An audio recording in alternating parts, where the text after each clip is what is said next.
Isang maganda at mapagpalang araw sa ating lahat mga kababayan, Luzon, Visayas at Mindanao. At saang mansulok tayo ng ating mundo, sana ay nasa mabuti tayo na kalagayan at walang sakit-sakit ang lahat. Ito po si Sir Ivan mga kababayan at welcome back dito sa ating YouTube channel. Okay, so mga kababayan ko, as usual, before tayo mag-start, i-welcome muna natin ang ating mga bagong viewers, mga subscribers at mga followers dito sa ating channel. Thank you so much na nagustuhan ninyo ang ating channel. At syempre, pasalamatan natin ang ating mga viewers na nag-like, also nag-share ng ating mga vlogs at pasalamatan din natin ang ating mga viewers na hindi nag-skip ng ating mga commercials. At syempre, pasalamatan natin ang ating mga viewers na nag-member ng ating channel membership. Thank you so much! At syempre, i-shoutout natin ang ating mga pinalangga ng mga legends, ang mga senior citizen. Hello po, kumusta ang lahat? And also, i-greet natin ng happy birthday ang lahat ng mga viewers na nag-birthday ngayong araw. Happy birthday! At syempre mga kababayan ko, hindi natin kakalimutan, i-acknowledge natin ang ating top 5 mentors, ang ating mga viewers na may maraming na i-comment dyan sa baba sa ating comment section doon sa ating last vlog. At nandyan sa ating listahan, ang nanguna po, si Tess Faraon. Meron siyang 32 na mga comments. Nandyan din si Phil Macabato. Meron siyang 26 na mga comments. Gina G, meron siyang 26 na mga comments. Nandyan din si GC Reyes, meron siyang 21 na mga comments. And Jean Mirafuentes, meron siyang 11, lahat ng mga comments. Okay, so thank you so much. Okay, so mga kababayan ko, before tayo mag-start sa ating mga topics, mga talakayan, I am very sure na nabalitaan nyo na yung malagim na nangyari o sinapit ni Mima Alicia. Diba? Talagang super nalungkot si Sir Ivan eh. Actually kanina mga kababayan ko, talagang naiyak ako. Napansin nyo ba yung boses ni Sir Ivan? Kasi talaga pong naiyak si Sir Ivan. Lalo na nung napanood ko yung vlog ni Mike Cervera. Kasi si Mike Cervera, siya yung parang tatay-tatayan ni Mima Alicia. So, di ba napaka-close talaga nila? Halos araw-araw ho, laging nagsasama itong si Mike Cervera. Kasi sa kanilang grupo, si Mike yung kanilang head. So, sa balita kanina, alam nyo, ginising ako ng aking asawa. That is 10:30 in the morning. So, talagang nagulat si Ivan. Hindi ako makapaniwala. Nung una, hindi ako makapaniwala kasi nga, bakit to nangyari? Maraming bakit eh. Marami akong tanong, mga kababayan ko. Paano nangyari? At saka bakit nangyari? Nung ganon, at saka ulitin ko lang po, ginising ako ng aking asawa, that is 10:30 morning. Dahil doon sa balita tungkol kay Mima Alicia. So ang aking asawa, mga kababayan ko, siya po ay nag-alala sa akin. Ayaw niya na mag-vlog si Ivan. Yes, yan ang gusto niya. Ayaw niya na mag-vlog si Ivan. Kasi sabi niya, may mga negosyo naman tayo. Yes, totoo, may negosyo si Ivan. Sa hindi po nakakaalam, may negosyo po si Ivan. So ngayon ko na lang po sasabihin sa inyo, ang negosyo ni Sir Ivan, kaya nga lagi ako nandito sa Cebu City kasi nga nandito yung negosyo ni Sir Ivan. Yan pong totoo. So 'di ba, may branch dito, may branch din doon sa Bohol. Kaya palagi akong pagganon-ganon ho doon sa Bohol at saka sa Cebu City. So minsan na lang po umuwi si Sir Ivan sa Leyte kapag meron ng pong invitation, kapag merong event. So yan lang po ang time na makakauwi si Sir Ivan doon sa Leyte. Pero nagbe-base talaga tayo dito sa Cebu City. Cebu City at saka doon sa Bohol. Actually natuwa ako doon sa Bohol at saka doon din sa branch namin dito sa Cebu kasi meron pong nakakakilala kay Sir Ivan. Di ba? Shout out doon sa taga Bohol. Meron pong nakakilala sa atin, mga 4 yata yun. So, nagulat siya. Nakita niyo si Sir Ivan doon. Ay, di ba ikaw si Sir Ivan? Pwede ba picture? So, nagulat sila na nandun si Sir Ivan sa Bohol. So, yan lang po ang ruta. Bohol at saka Cebu City.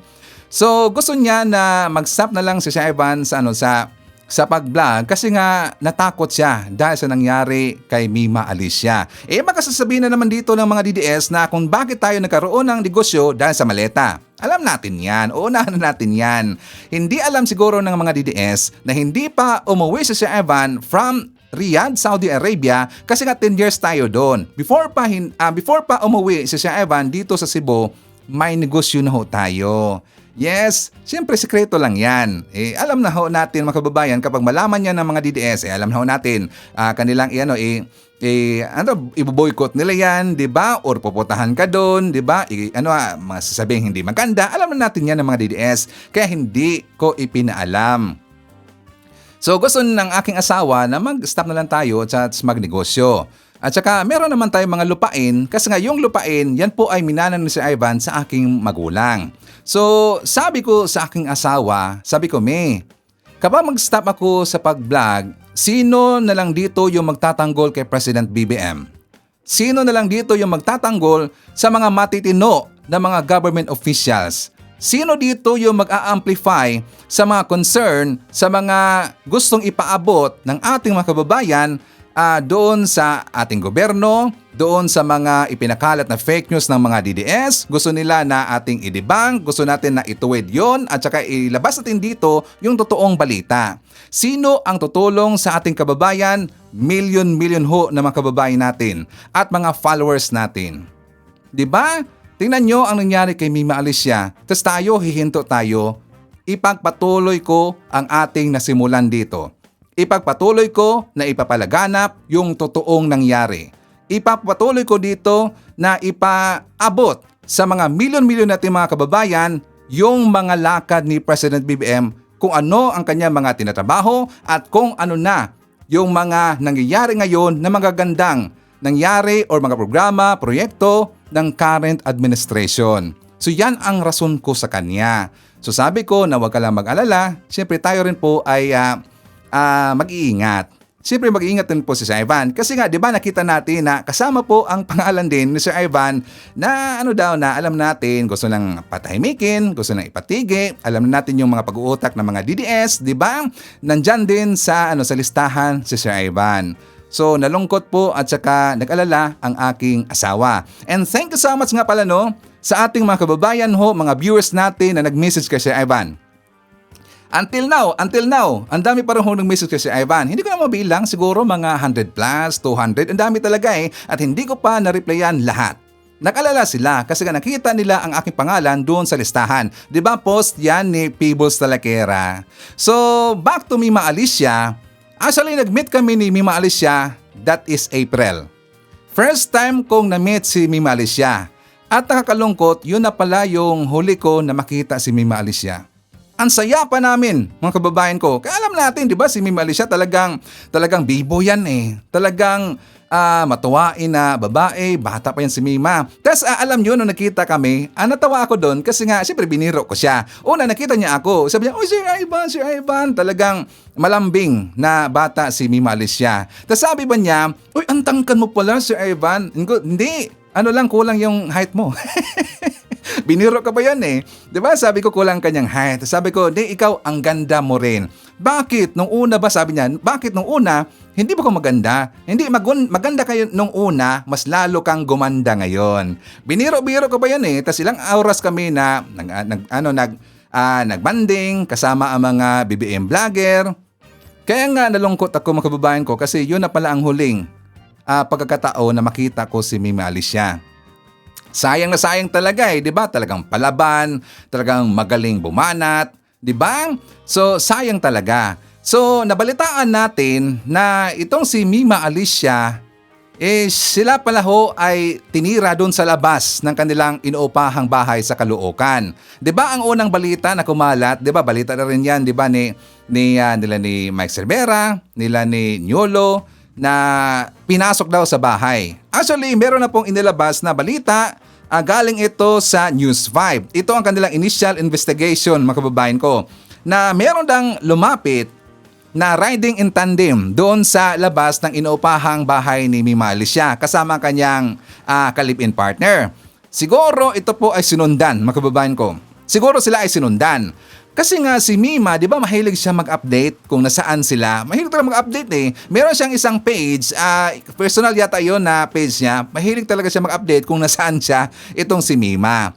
So yan po ay iniiwasan talaga ni Sir Ivan. Alam na natin, di ba? Yan po iniiwasan natin. At saka yan din ang dapat gawin ng mga vlogger. Kasi alam po yan ng mga kababayan natin. Alam din po natin yan na dapat tayo ay mag-ingat. Kasi dahil po ito sa niche natin, sa ating nature ng ating vlog.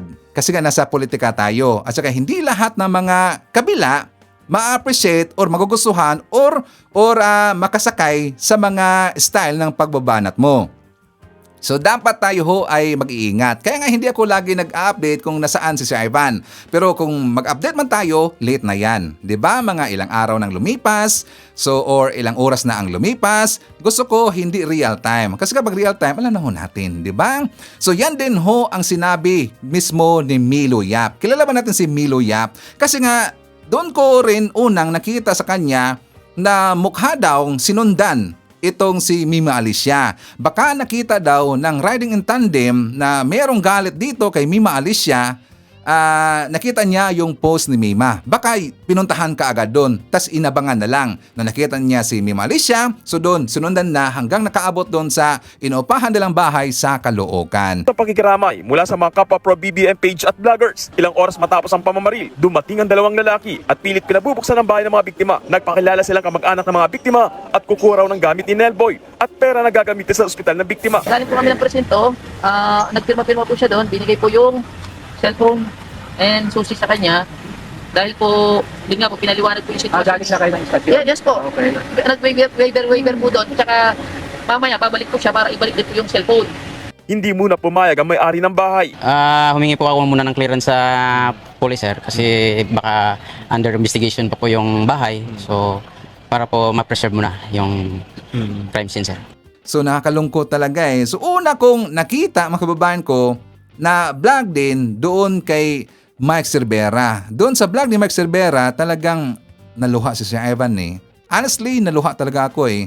Kasi nga, siyempre ramdam ko bilang leader ho ng kanilang grupo at bilang din tatay-tatayan ni Mima Alicia, itong si Mike Cervera, ramdam ko talaga ang kanyang kalungkutan. So ito po ang sinabi ni Mike Cervera.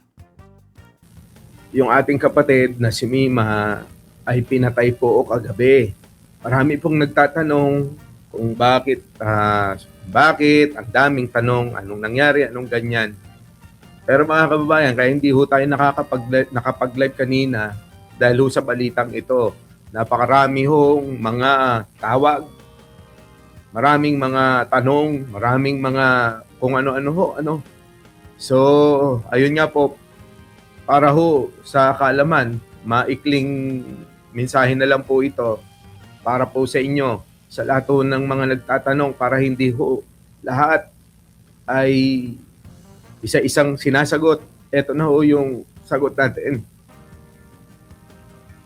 Wala na ho si Mima. Wala na ho. Mahal natin yung tao, mga kababayan. Mahal natin dahil nakasama natin sa pakikipaglaban. Maraming beses natin na nakasama sa lahat ng laban natin patungkol sa ginagawa natin. Pero wala na ho eh. Ito na ho talaga yung niya, mga kababayan. Akala ng iba, prank lang, akala kung ano lang. Pero ang nangyari po ay pinasok po sila ng kanyang kinakasama, yung kanyang live-in partner ho. Kasi dati ho, dito nakatira sa akin. Hindi naman ho ako nagkulang ng payo, hindi ako nagkulang ng lahat ginawa ko kasi siyempre kasama natin, mahal natin. Pero mga kababayan, hindi ko rin ho alam kung anong ang punot dulo ng dahilan.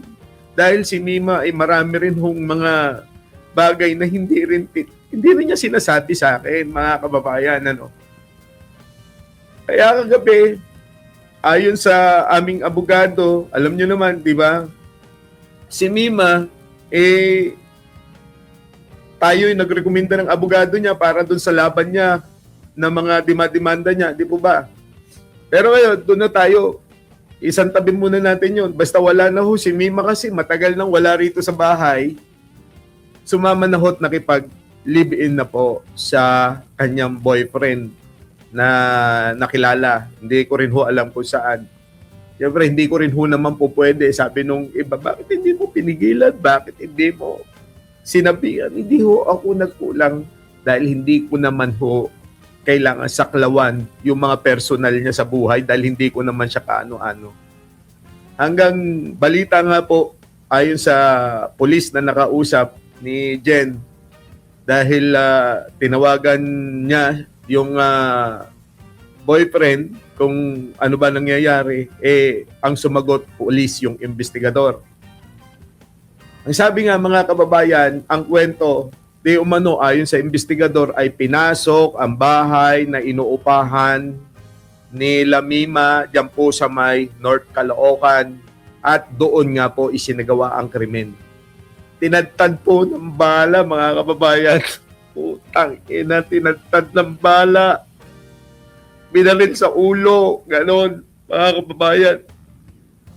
Talagang papatayin si Mima. Hindi ko natin alam kung ano atraso niya. Yun, mga kababayan. So, yun na nga po. Talagang nakakalungkot no yung nangyari dito kay Mima Alicia. Tapos ang nakakainis, itong mga DDS talagang emoticons pa, laughing emoticons sa kanilang ipinapakita dito. Masayang-masaya sila na na pinatay itong si Mima Alicia. Tingnan nyo magunggong na to. Alam nyo, hindi nag-iisip, no? Tas ang dami hong mga comment na deserve daw, kasi daw laging naninira sa mga Duterte, di ba? Yun ang mga sabi nila, deserve. Go to, alam niyo na, mga sinasabi, ang papangit talaga eh. Kasi si Ivan, halos araw-araw ko po makabasa sa aking Facebook Messenger, syempre yung mga panlalait ng mga DDS, yung kanilang mga pagbabanta. Totoo lang, di ba? Lagi hong pinagbabantaan si Ivan. Sabi pa nga nila, di ba, na tingnan mo yung kasamahan mo na vlogger, niligpit na, baka ikaw na ang susunod. Kasi daw bayaran, kasi daw nakatanggap ng maleta, kasi daw ipinagtatanggol si President BBM na isa daw ang bangag, isa daw ang adik, di ba gunggong talaga eh. Alam nyo, hindi nag-isip ang mga DDS kasi noong time na namatay, di ba si Sean Wayne, yung DDS vlogger. May nakita ba sila na sinasabi natin o sinabi natin na deserve? Di ba mga DDS, kahit one time, may nakita ba kayo na sinabi ni Sir Ivan na deserve? Or may nakita ba kayo na kino-course ko kayo na sana mawala na kayo, sana niligpit na kayo? Kahit one time, may nakita ba kayo or may narinig ba kayo na sinabi yan ni Sir Ivan? Diba? Kahit one time, wala po. Hindi nyo lang alam na kasama kayo sa prayers lagi araw-araw ni Sir Ivan. Hindi nyo lang alam yan. Kasama rin kayo sa prayers ng mga prayer warrior na mga followers ni Sir Ivan. Hindi nyo lang alam yan. Kasi ang ipinaglalaban dito ni Sir Ivan, ang bansa natin. Ipinaglalaban ko dito kung ano ang aking paniniwala. Ipinaglalaban ko dito kung ano sa tingin ko ang makakatulong sa bansa natin. Ang katotohanan. Pero siyempre, hindi nyo naman matanggap yan, hindi nyo naman maintindihan yan kasi nga gusto nyo na marinig sa aking bunganga. Suportaan, 'di ba, ang si Sara, suportaan 'di ba si Digong, ang mga Duterte. Tapos na po ako sa mga Duterte. Alam ho yan ng mga followers ko na dati akong DDS. So, kung paano ko ipinagtatanggol, sinuportaan yung si Digong, ganun din ngayon kay President BBM. Pariha. Alam niyo ho yan, 'di ba, na mga matagal na dito sa ating channel, alam nila yan. Kasi dating DDS si Ivan.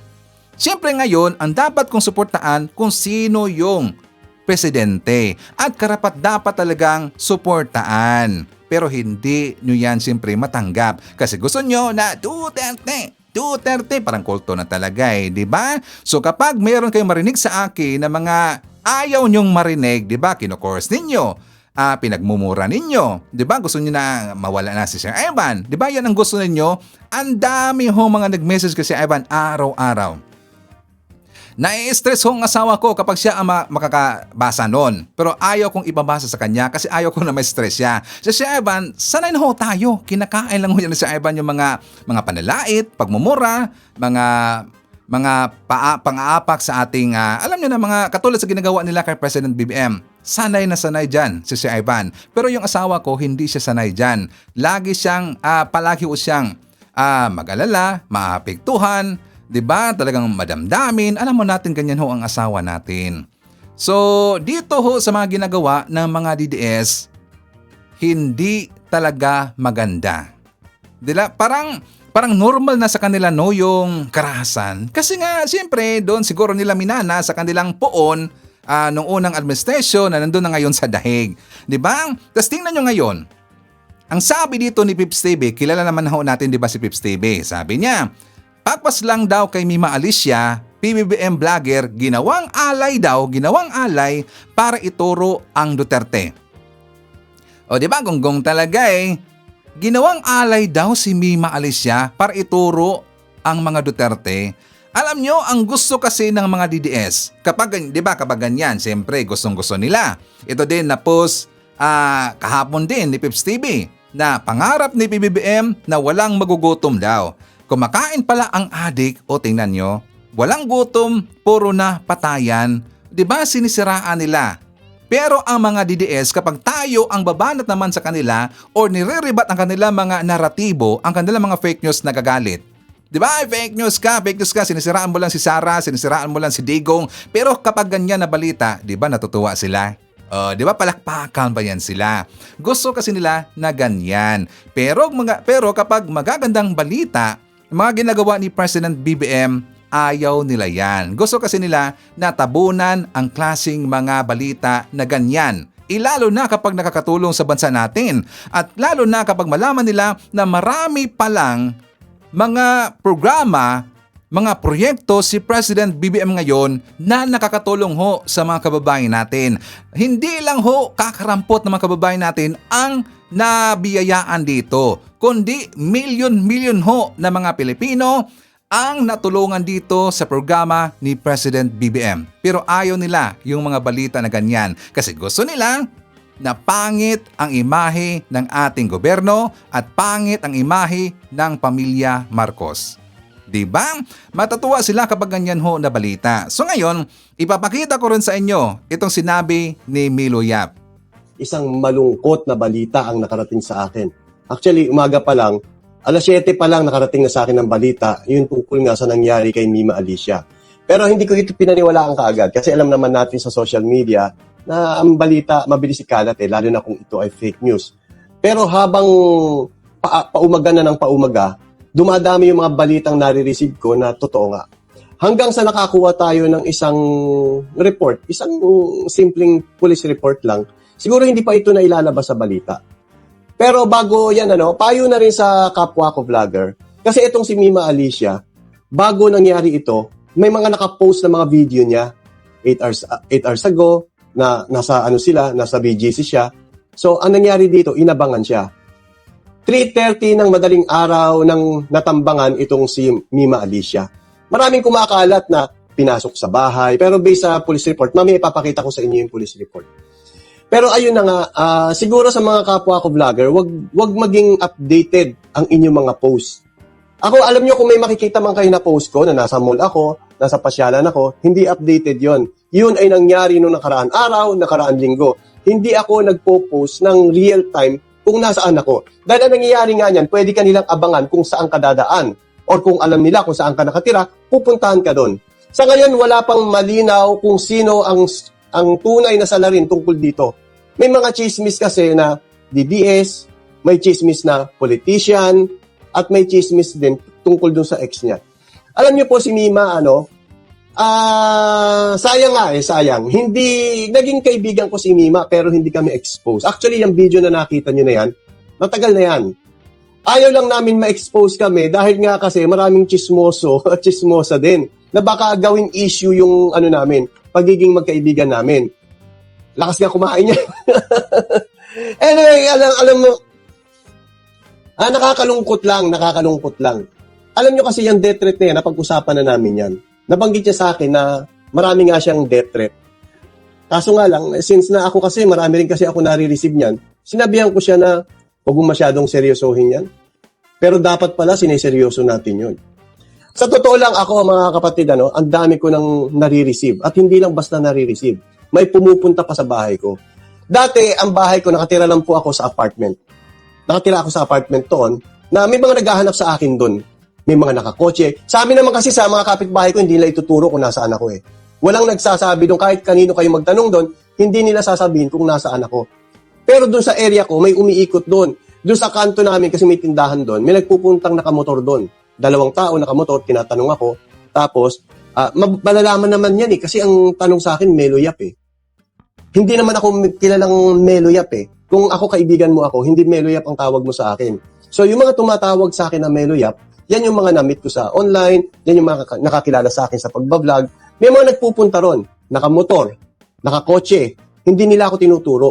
Alam nyo kung kailan lang ako na nabagabag nung may pumunta doon na may dalang picture ko. Since na hindi nga kilala yung pangalan ko, ang pinakita nila sa kapitbahay namin, picture ko, kilala nyo ba ito? Yung araw na yon, naghanap agad ako ng malilipatan, lumipat ako ng bahay. Kaya sa ngayon po, wala nakakalam ng address ko, yung mga nakapost sa akin, hindi po latest yun, at walang information kung saan ako nakatira. Bilang pag-iingat na rin yun, kaya sa atin, sa mga vlogger, mapa-DDS man kayo, o mapa-BBM man kayo, huwag ninyong i-expose ang address ninyo. Napakadelikado po niyan. Buhay po ang pinag-uusapan dito. Ngayon, tungkol dito kay Mima Alicia, pakita ko sa inyo, may nakuha tayong report. Ang sabi dito, initial investigation revealed that according to the victim neighbors, he heard several gunshots outside his residence. Upon checking, he discovered the lifeless body of Alicia lying on the road with a gunshot wound to the head.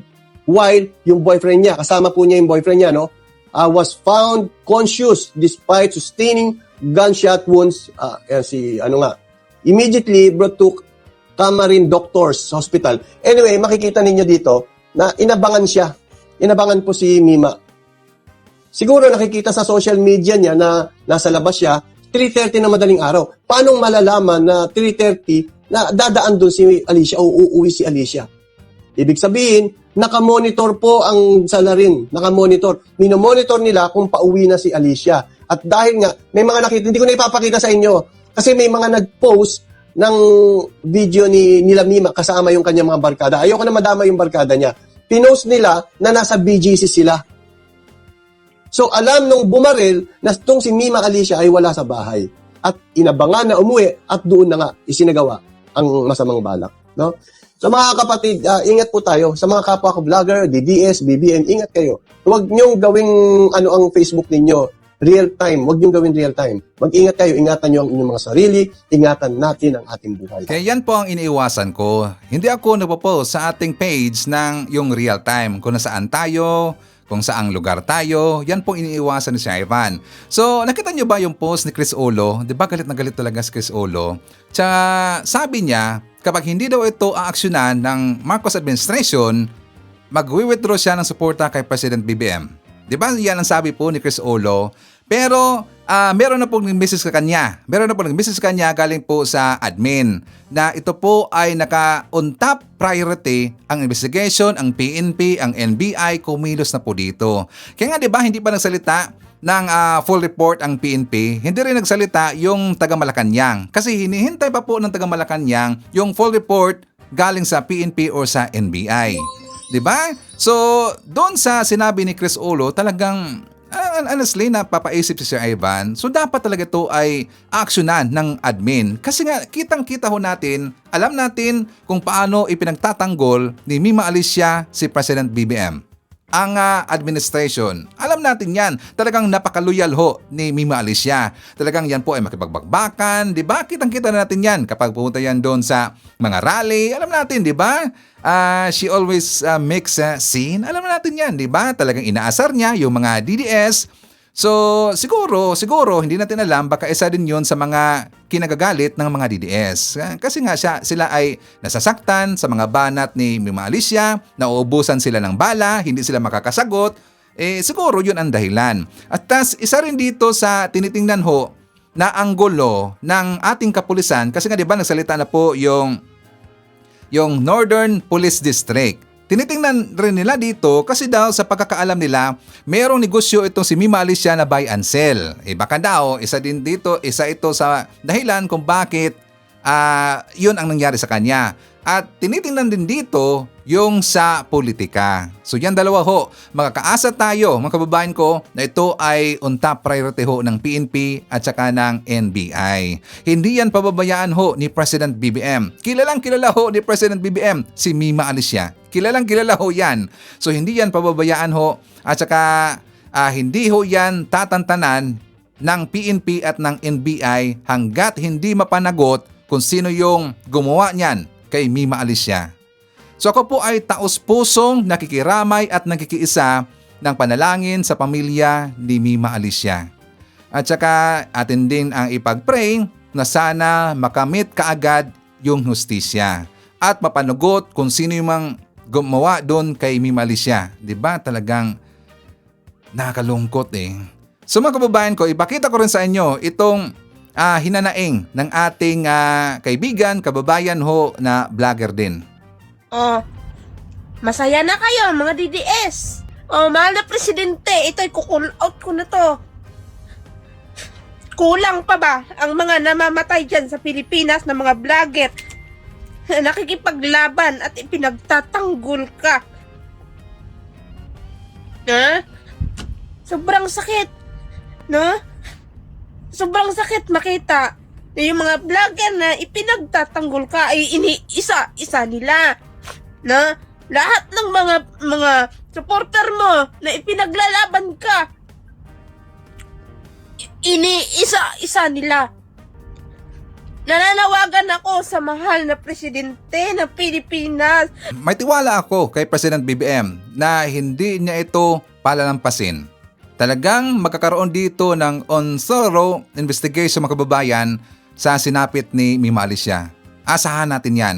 So meron lang akong tanong. Kasi nga 'di ba, meron ding video itong si Mima Alicia, meron siyang vlog na kanya na daw itong isinumbong sa NBI. Itong 'di ba, itong si Dado Clemente. So si Clemente, 'di ba, na vlog din yan ni Sir Ivan. Panahon ho yan, 'di ba, ni Santiago, if not mistaken. Panahon ni NBI Director before, yung former NBI Director na si Jaime Santiago, nagsumbong na itong si Mima Alicia. Kasi nga itong si Dado, meron na siya mga sinasabi dito na ipapatigi daw yung mga supporter ni President BBM, ang mga vlogger ni President BBM. Mismong sinabi yan, 'di ba, ni Kapitan Dado. Ito, i-review lang natin. For more details, let's watch this. Itong mga Marcos na mga vlogger at mga troll, sige sila character assassination, sige sila pira ng pira. Ang suggest sa akin ng mga commander, sir, patayin na lang natin yung mga yan. Tragis na yung pag-umikot ng kulong, patayin na lang natin. Screenshot na lang na screenshot kami, sir. Dami ganun. Para maipasa dun sa intel natin and then patayin na lang. They made a choice. Yun yung Pinablatter ko na tong kupal na to pero sige. Ngayon, meron na naman siyang pautot. Ang kanyang banta, yung pamilya daw namin, sisilaban niya. So, yung pamilya daw ng mga vloggers na sumusuporta dito daw po sa administrasyon ni President Bongbong Marcos, sisilaban daw po ng kanilang intel. Yan yung sabi ni Dado Clemente. So, Jake Magnus, kung nakikinig ka man, sisilaban daw ni Dado Clemente yung pamilya mo. O Chris Ulo, kung nakikinig ka man, sisilaban daw ni Dado Clemente yung pamilya mo. O Sir Mike Sir Mike, diba? Si Mike Aberen, si Takero, lahat po ng sumusuporta dito po sa administrasyon. Sir JDB, yan, munting tinig.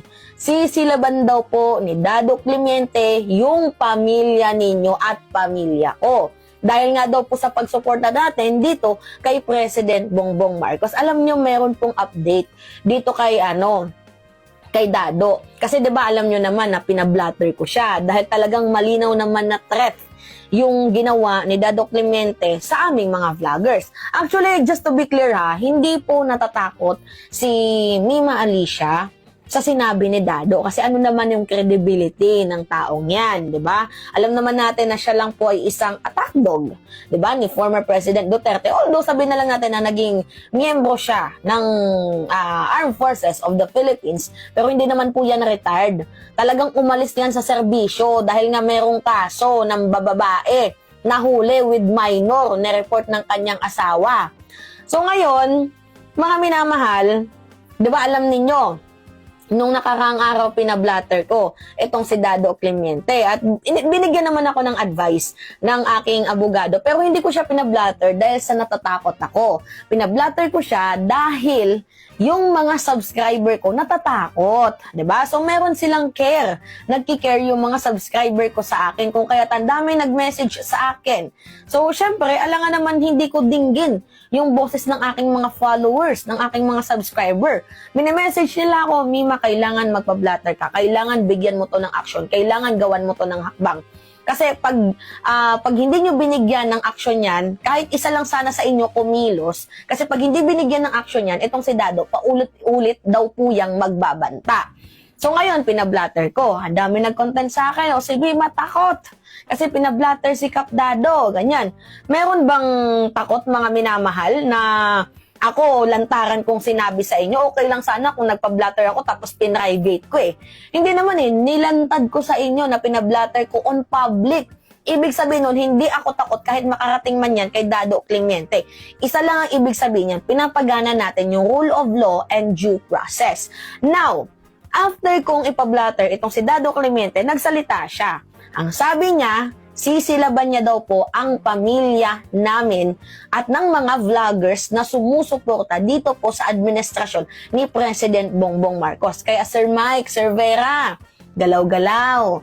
Takero Miyamoto, galaw-galaw. Jake Magdos, i-report din ninyo yan. Tingnan nyo itong bibig ni Dado Clemente. Pakinggan ninyo mga minamahal.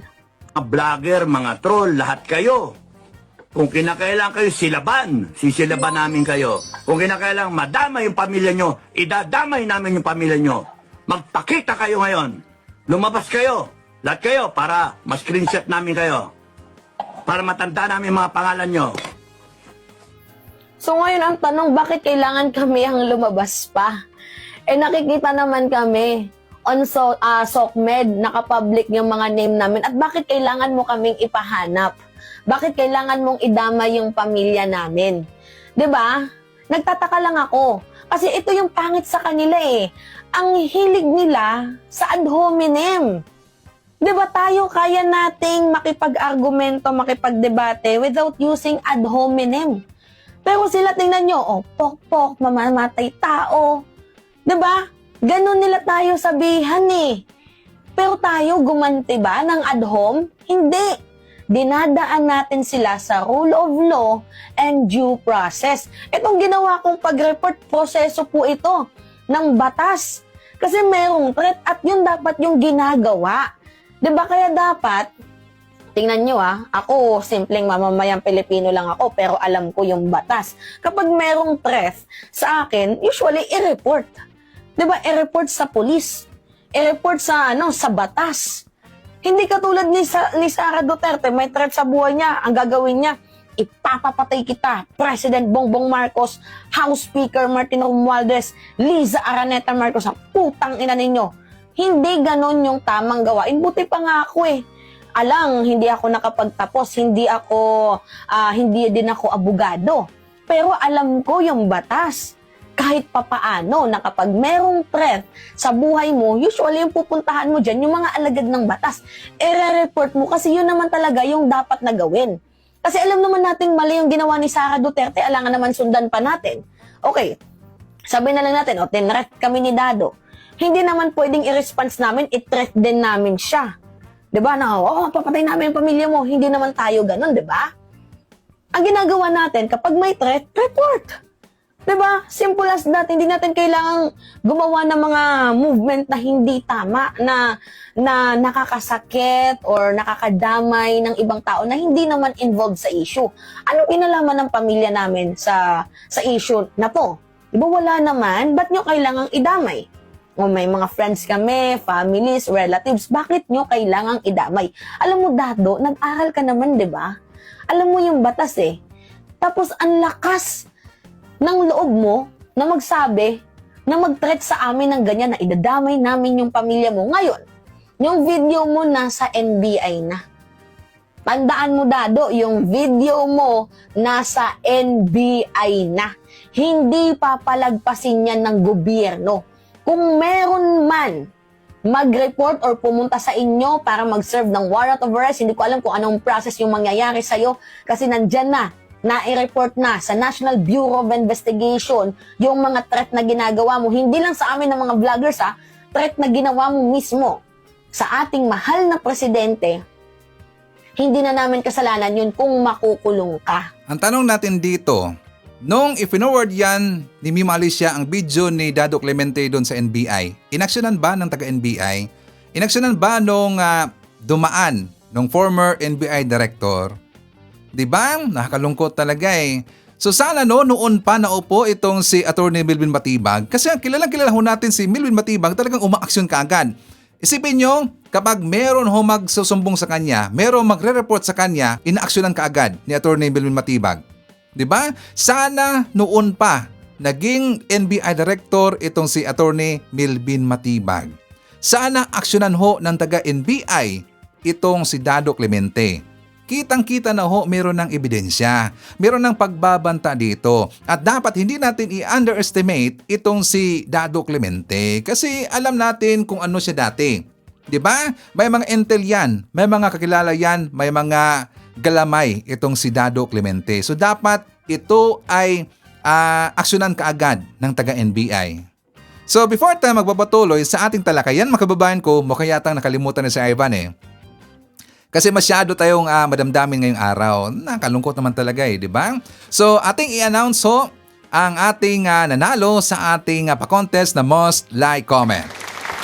Okay, so ang nanalo ngayong araw ay galing ho sa comment ni Olive Cruz. Kasi merong 104 lahat na nag-like sa kanyang comment. So sabi niya, patuloy natin ipag-pray na huwag magtagumpay ang mga Duterte sa kanilang kasinungalingan at kasamaan. Yes, dapat sama-sama tayo na mag-pray na hindi mamayagpag yung mga kasinungalingan at kasamaan. Kilala natin kung sino sila. Diba? So congratulations kay Olive Cruz. Kay Ma'am Olive, please message me doon sa ating Facebook Messenger o sa ating email para ma-claim mo ang iyong premyo na worth 250 pesos, ibapadala natin through GCash. Okay? So congratulations kay Olive Cruz. Ang next na merong maraming nag-like sa kanyang comment ay galing sa comment ni Mary Luna Yurag.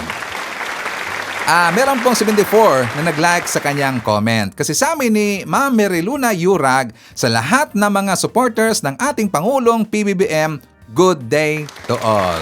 Okay? So, thank you so much sa lahat ng mga tumatangkilik, sa mga nagsusuporta sa ating ipinaglalaban dito.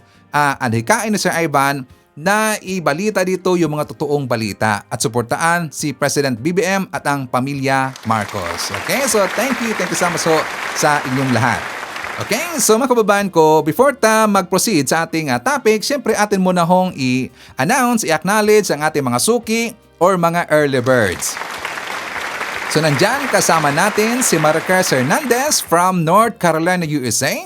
Nandyan din si Noel Corralde from New Jersey. Hi to Emel Concepcion, Oliver Bernardino at saka shoutout sa Bernardino family. Nandyan din si Bibian De Vera, Brian Baltasar, Elina Solano, hi to Romeo Barcibal. Nandyan din si Treneng Lozano, Ruben Gorospe, Francesca Julian from La Union. Nandyan din si Jean Mirafuentes, Emski from California. Hi to Gloria Marquez, Ana Cordoba. Nandyan din si Mary Luna Yurag, Ming Centino from Singapore, Primitivo Villarmab Jr. Nandyan din si Florifigo Mapak, and hi to Sir Jaime Garcia na nandyan sa Nottingham, UK. Ay siya nga pala, kay Sir Jaime Garcia, meron siyang message sa akin kanina na magpatawag daw siya. Gusto niya magpatawag. Kaya lang, sobrang anto ko kanina. Bantay bata si Sir Ivan eh. So, siguro mamaya tatawag si Sir Ivan kay Sir Jaime Garcia. Okay? So, anyways mga kababayan ko, ipapakita ko sa inyo itong interview kay NBI Director Attorney Milvin Matibag. Ito ay patungkol ho sa mangyayari sa impeachment trial this coming Tuesday. 'Di ba ang nalaman natin na schedule ni Attorney Bilbin Matibag is this coming Monday. Pero this coming Tuesday pala, mga kababayan ko. And tungkol din ito, kanyang sasagutin dito yung isinagawa nila na investigation doon sa SEA Games Sports Complex na kung saan nasangkot dito itong si Cayetano. 'Di ba si Cayetano nagdrama talaga eh. 'Di ba? Kaya pala itong si Cayetano ay nagpatubo ng kanyang balbas kasi according ho doon sa mga comment sa baba ng mga DDS, kasi gusto daw ni Cayetano na maging Jesus-like ang kanyang mukha. So, mukha, sa tingin ko lang sa pagkakaintindi ko doon sa sinabi ng mga DDS, kasi marami yun na tungkol kay Jesus. Baka gagayahin dito ni Cayetano, ni Boyten K. Caldero Cayetano, si Jesus Christ. Siguro yan ang purpose niya para kung bakit siya nagpatubo ng kanyang balbas. Diba? Bagay ba na maging Jesus like si Cayetano? Diba? Sangkot ba si Jesus Christ sa korupsyon? Posibleng merong korupsyon? Diba? Hindi bagay Hindi bagay kay Cayetano kasi kitang-kita na ho natin sa kanyang ugali, di ba? Pero yan ang gusto ng mga DDS. So ipapakita ko sa inyo itong interview kay Attorney Bilbin Matibag. Kasi in previous interviews, you said that there will be an investigation into the SEA Games because sabi niyo po, tama ho ba, bumisita kayo sa Clark at some point for something for the NBI, hindi ho ba? And then you were furnished, tama ho ba? What exactly was it? You were furnished documents? Did someone call you and say, we need to talk to you? There are alleged irregularities here that I want you to see. What brought this about, sir? Well, para mas kompleto yung kwento mo, Pinky, no? Dumating ako ng office, paglabas ko ng elevator, there are reporters outside waiting for me. Kasi nilabas namin nun yung result ng aming investigation with Ateneo. Then there's an issue ng grade 4 student na namatay dahil pinurga. Then we have the 59 containers of smuggled to cigarette, anti-agricultural smuggling na aming nahuli. Then tapos tinanong sa akin, are there other cases po ba na mga binabantayan nyo ngayon or possible na bubuksan ninyo? Kasi nakita po namin masyado po yatang maraming operations ngayon ng NBI. And parang na-recall ko na sabi ko, we visited yung Clark City because we have a memorandum of understanding with DCDA na bibigyan kami ng 70 hectares for the NBI Academy. And incidentally, we were pero lumapit sa amin, we got documents regarding the issue nung sa SEA Games, yung sa PSCOG. So, sabi ko, baka I think we will investigate this also and look into the documents that given to us. So, doon pumasok yun. So, yung pong pagbisita niyo sa Clark, hindi ho ba, para supposedly for this MOU ng so many hectares for the academy. That's right, the academy. Yeah. Yes, sir. Doon ho ba mismo, nung bumisita kayo, may lumapit sa iyo? Doon ho ba o may tumawag ho sa inyo at sinabing meron po akong gustong paimbestiga sa inyo? No, after our visit, few days after our visit, na doon may mga pumasok sa amin na tawag at reports and the documents were provided to us. No? Pinadala sa cellphone ko to my Viber. Okay. So, kumbaga, and ano po sabi? Director, you might want to look into this. They're more on the unliquidated, the expenses ng PISCO. Tapos, nabanggit din syempre doon yung nagawa ng bidding and all. Tapos, yung sinasabi na yung composition ng mga officers ng PISCO. So, you have to look into it. Yun lang yung sinabi ko. In fact, hindi naman talaga siya parang na-cover because that's not one of the main stories at that day when I was interviewed. Kaya lang, nung nag-react na si Senator Alan, ayan na, nagkaroon na ng malaking coverage. I do recall also, ang sinabi nyo nga ay congressional insertions and non-liquidation based on the documents that you received. And now you're saying you received this through Viber. Sir, just to be clear, this is what? 10 billion pesos. Tama ho ba? Please correct me if I'm wrong. Allegedly received by a private contractor through congressional insertions that were not properly liquidated. If I'm not mistaken, sir, that's what you said. Yeah, okay. Let's break it down. No? Dalawa yung issue kasi rito eh. Kaya nga I was surprised na siyempre binanggit nga din si Sec Beans. No? Dalawa yung issue, that's the construction, and the other one is yung PISCO. Yung sa SEA Games Organizing Committee nga. Yung isa kasi kinonstruct yan, no? Yung MTD. Tapos it's constructed through a JBA. Yung payment niyan supposed to be pumasok from the funds na yun yung pinasok sa pondo yung kulang na payment niyan. It was a loan from DBP supposed to be na nabayaran. But this was already been decided upon by the Ombudsman. Yung pinailan ng kaso na nga si Sec Beans na it was already cleared because of the findings of the Ombudsman. Now, the other portion is yung sa PISCOG na ngayon. Okay. Yun yung pondo from the government na nilagay dyan, nilagyan ng pondo ng government, tapos sila yung nag-manage ng 21 days na SEA Games na yan, doon pumasok yung gastos ng catering, pagkain yan, yung consultancy, transportation, yung rental ng mga lugar, airfare, so doon Okay. doon. So, Director? Okay, pasensya na po ha, meron tayong lag. So, am I correct in saying that you're not looking into the establishments? You're not No. looking into the buildings. You're not looking into the stadium. Ang tinitingnan niyo po ay yung pera na pumasok po sa FISGOC para po sa pangkahalatang pagpapatakbo nung nang umpisa na po yung SEA Games, katulad nga po nung sinabi nyo, siguro if they needed to pay some people, but I know they were volunteers, maybe rentals, etc., and yung meals. Yun po ang inyong tinitingnan na sinasabi right. nyong unliquidated. Tama ho ba? Tama, unliquidated because supposed to be there's 3.7 billion from PSC-POC na pumunta doon sa PISCOG. So, balinaw to, government funds to, and if it's government funds, anong ibig sabihin? It should undergo audit proceedings ng COA. Okay. Nawala. Yun yung sinasabi ko na unliquidated. Sorry, can you say that again, sir? I missed that. Hindi mo po sinasabing... Could you please say that again, sir? Yung pong sa COA na unliquidated, sabi ko nga, there's 3.7 billion from POC, PSC na ipinasok mo sa PISCOG, yung pong NGO na to, na naging organization committee, na ngayon po, wala pong reporting, walang liquidation na sinasabi. Ano po ito pag sinabi mong NGO siya, kung maalala nyo yung Napolis, ganyan yan Nagtayo ng mga foundation, yung pondo pumasok, those funds should be audited by the Commission on Audits. Why was not it audited, sir? Ganito po yan. Yan na nga ang dahilan kung ba't kailangan nating mag-imbestiga, magpiki, kasi nagkaroon po dapat siya ng Blue Ribbon Committee hearing kung saan ang dating Senator Dick Gordon, siya po ang chairman ng committee ng Blue Ribbon noon.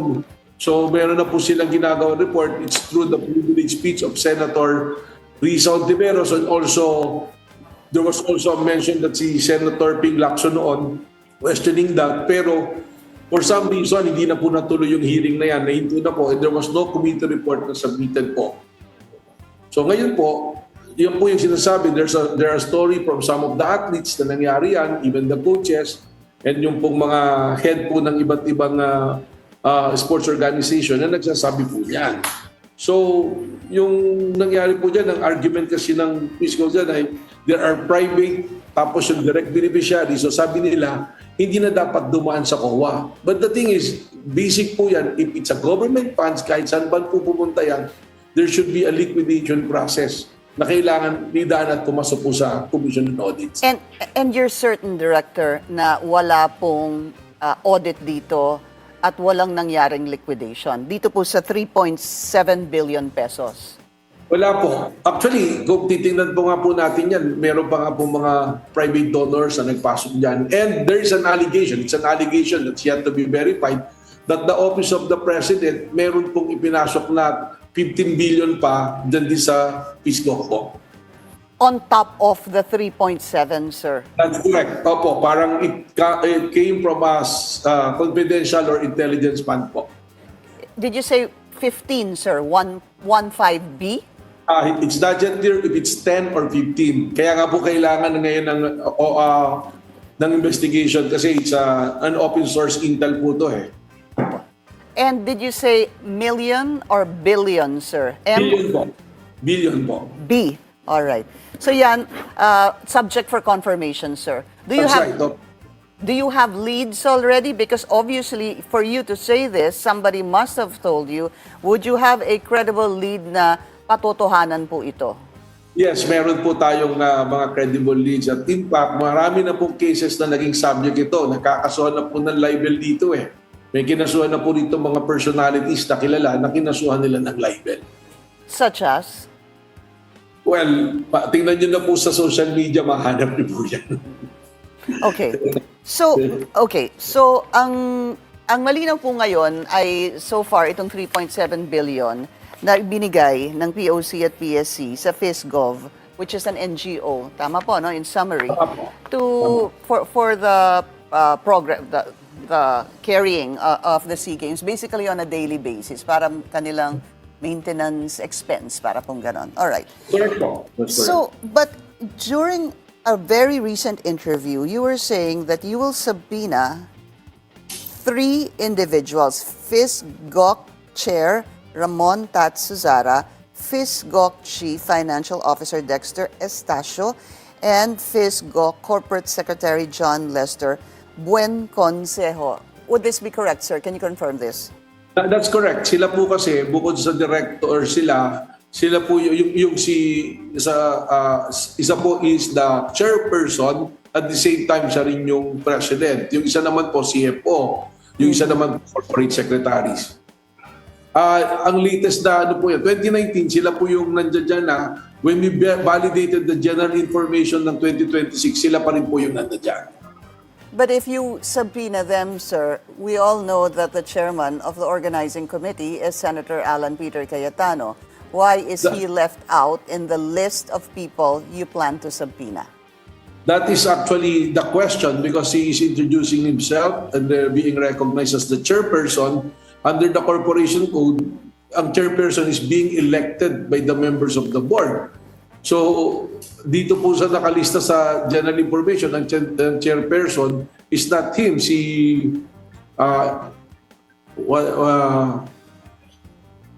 Susara po yung nandoon. That's yung Susara. Yung po, yung... Siya po yung PE teacher. I see. Identified the PE teacher po.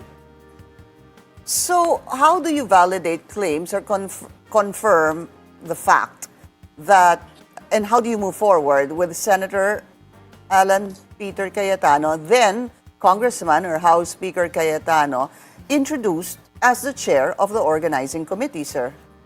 Yun na po yung itatanong natin. That's why on Monday, we will be issuing subpoena ad testificandum and the duces tecum for these personalities na registered based on the records of GIS ng SEC para sila po yung magpaliwanag. Okay. Kaya nga po, I'm surprised that he is reacting na when I look at the documents, there's no mention of his name since 2019 to 2026 based on the SEC records po. We'll take a very short break. We'll continue our discussion with NBI Director Melvin Matibag when we return. Stay tuned. This is On Point.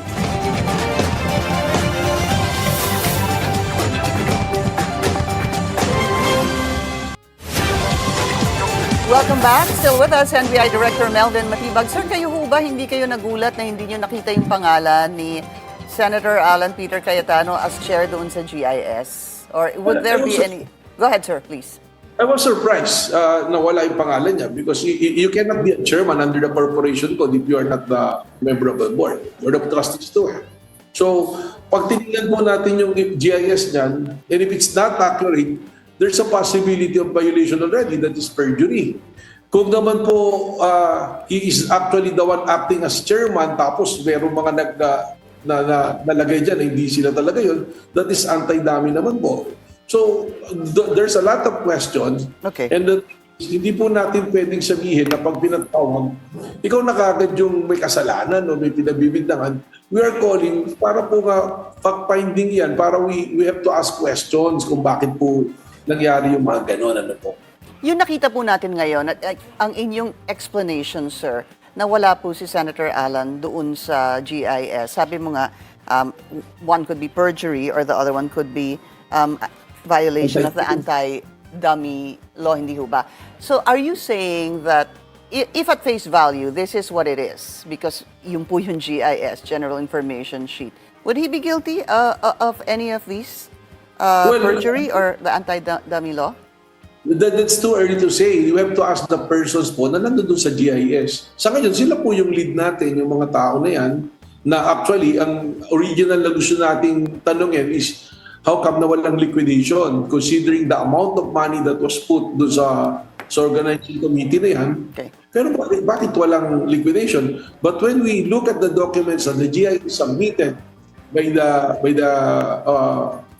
NGO, by PISCO, yun po yung mga pangalan. Okay. And they're being to answer the questions that we will ask. Director, sabi niyo nga nagulat kayo dahil nag-react si Senator Alan. And I will assume, sir, nagulat na rin kayo dahil nag-react si Senator Pia, correct, sir?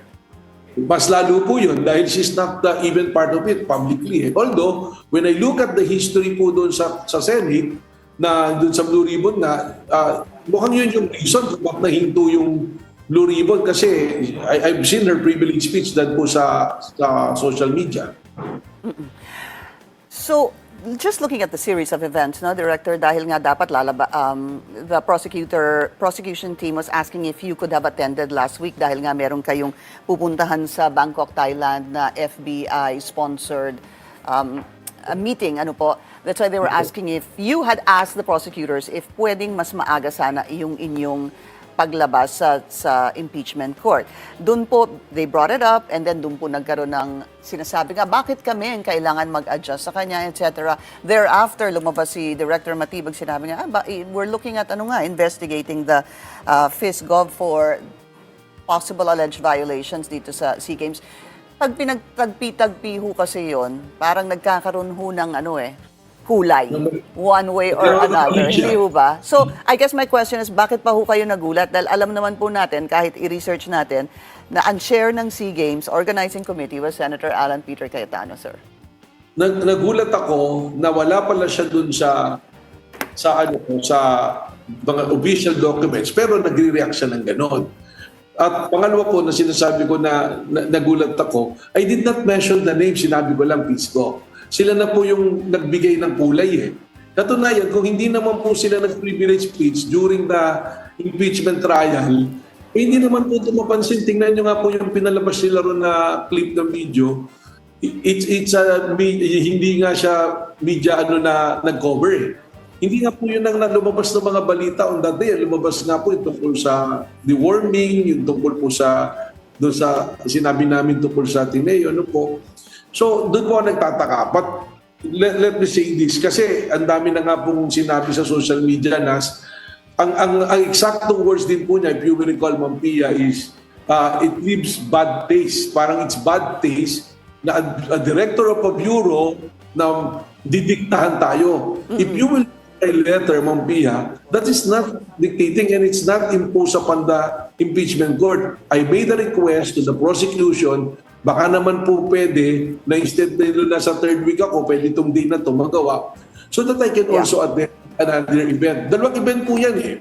But it was very clear to me, and it's clear to me po, Ma'am Pia, na among those two events, on top of that, in the hierarchy of importance, in the hierarchy of national interest, it is the attendance in the Blue Ribbon. Kasi court po yan, it's a witness, as a witness . Okay. In fact, they put it to simply na me. If the prosecution will present, we will voluntarily come and answer all the questions. Ang pakiusap ko lang po, hindi nga po delay ang pakiusap ko, baka pwede naman na mapunta ako sa unahan, ma-present as a witness. Na sinulat ko po sa prosecution team na i-present sa kanila. And I was surprised that sasabihin na nagdidikta, kung ano-ano na pong sinabi sa akin sa social media, i-contempt ako, na hindi magawa yung script, magpa-practice pa, kabaliktaran na din, gusto ko nga po pumunta ng maaga. Yun po yun. Director, this is Pinky, not Pia. Si Pia, si sorry. Pia. Okay, it happens, sir. So anyway, yung pong inyong testify sa Martes, do you have any concerns about that, especially after what happened, after your statement, after their statement, Senator Robin Hood, Senator Pia, Senator Alan, at ang inyong pagpunta doon sa Tuesday? Meron ho ba kayong concern about it? Are you ready? Because they were obviously quite unhappy with the statement that you made prior to. Well, I'm ready to testify. Kasi kung ano naman po yung itatanong sa akin, ang dapat ko lang namang gawin ay sagutin ko po kung ano yung nalalaman ko. Kung ano po yung tanong, dapat isagot ko po. Pero sabi ko na nga po, it bothers me also na bakit sasabihin na pinithreaten ko yung judges. And if they feel threatened, ano pong gagawin nila sa akin? Siguro, parang what will be your treatment to you? But, of course, I'm hoping and I'm expecting na tayo naman po, pare-parehas dyan na pupunta dyan with our mandate, kung ano po yung dahilan kung ba tayo na dyan, and we will all act professionally and an adult. Hindi po dapat siguro maging issues yung mga non-issues na hindi na dapat pong pinag-usapan. Ang sa akin lang po, hindi naman po pwedeng huminto yung aking trabaho at mandato dahil ako'y magiging testigo sa isang paglilitis. Ganon din po naman yun. On regular cases, meron po kami mga nagiging testigo kami sa mga korte, but there are people that we also investigate na somehow related po doon sa korte. Alam nga naman pong ihinto natin yung ating mandato because of that. Must you be... Sorry, go ahead, sir. Sir, must you be more ready, I guess, ang tanong ko, dahil doon sa nangyari the past week sa iyong pagpunta sa Tuesday? Well, wala naman po akong gagawing special extra preparation because I will go there as a witness. In fact, the public should know na Ma'am Pinky, based on the pre-trial order, hindi lang po ako testigo ng prosecution. I'm also a witness of the defense. Parehas po ako nasa listahan ng witness list on both the prosecution and the defense. So, hindi mo naman dapat ito maging issue na ating ginagawang trabaho. At ang problema po niyan nga, di ba, siyempre, Senator Judges, ang ano po dyan is the appearance of dapat hindi ka nga bias eh. Hindi ko naman po alam at in this stage ano bang boto nila, ano bang direction po nila. I will come as an NBI director, I will go there to testify because I was called to testify because of my position right now. Hindi po alam ko po. Okay. Last question na lang po, sir. Do you think they'll be fair after what happened?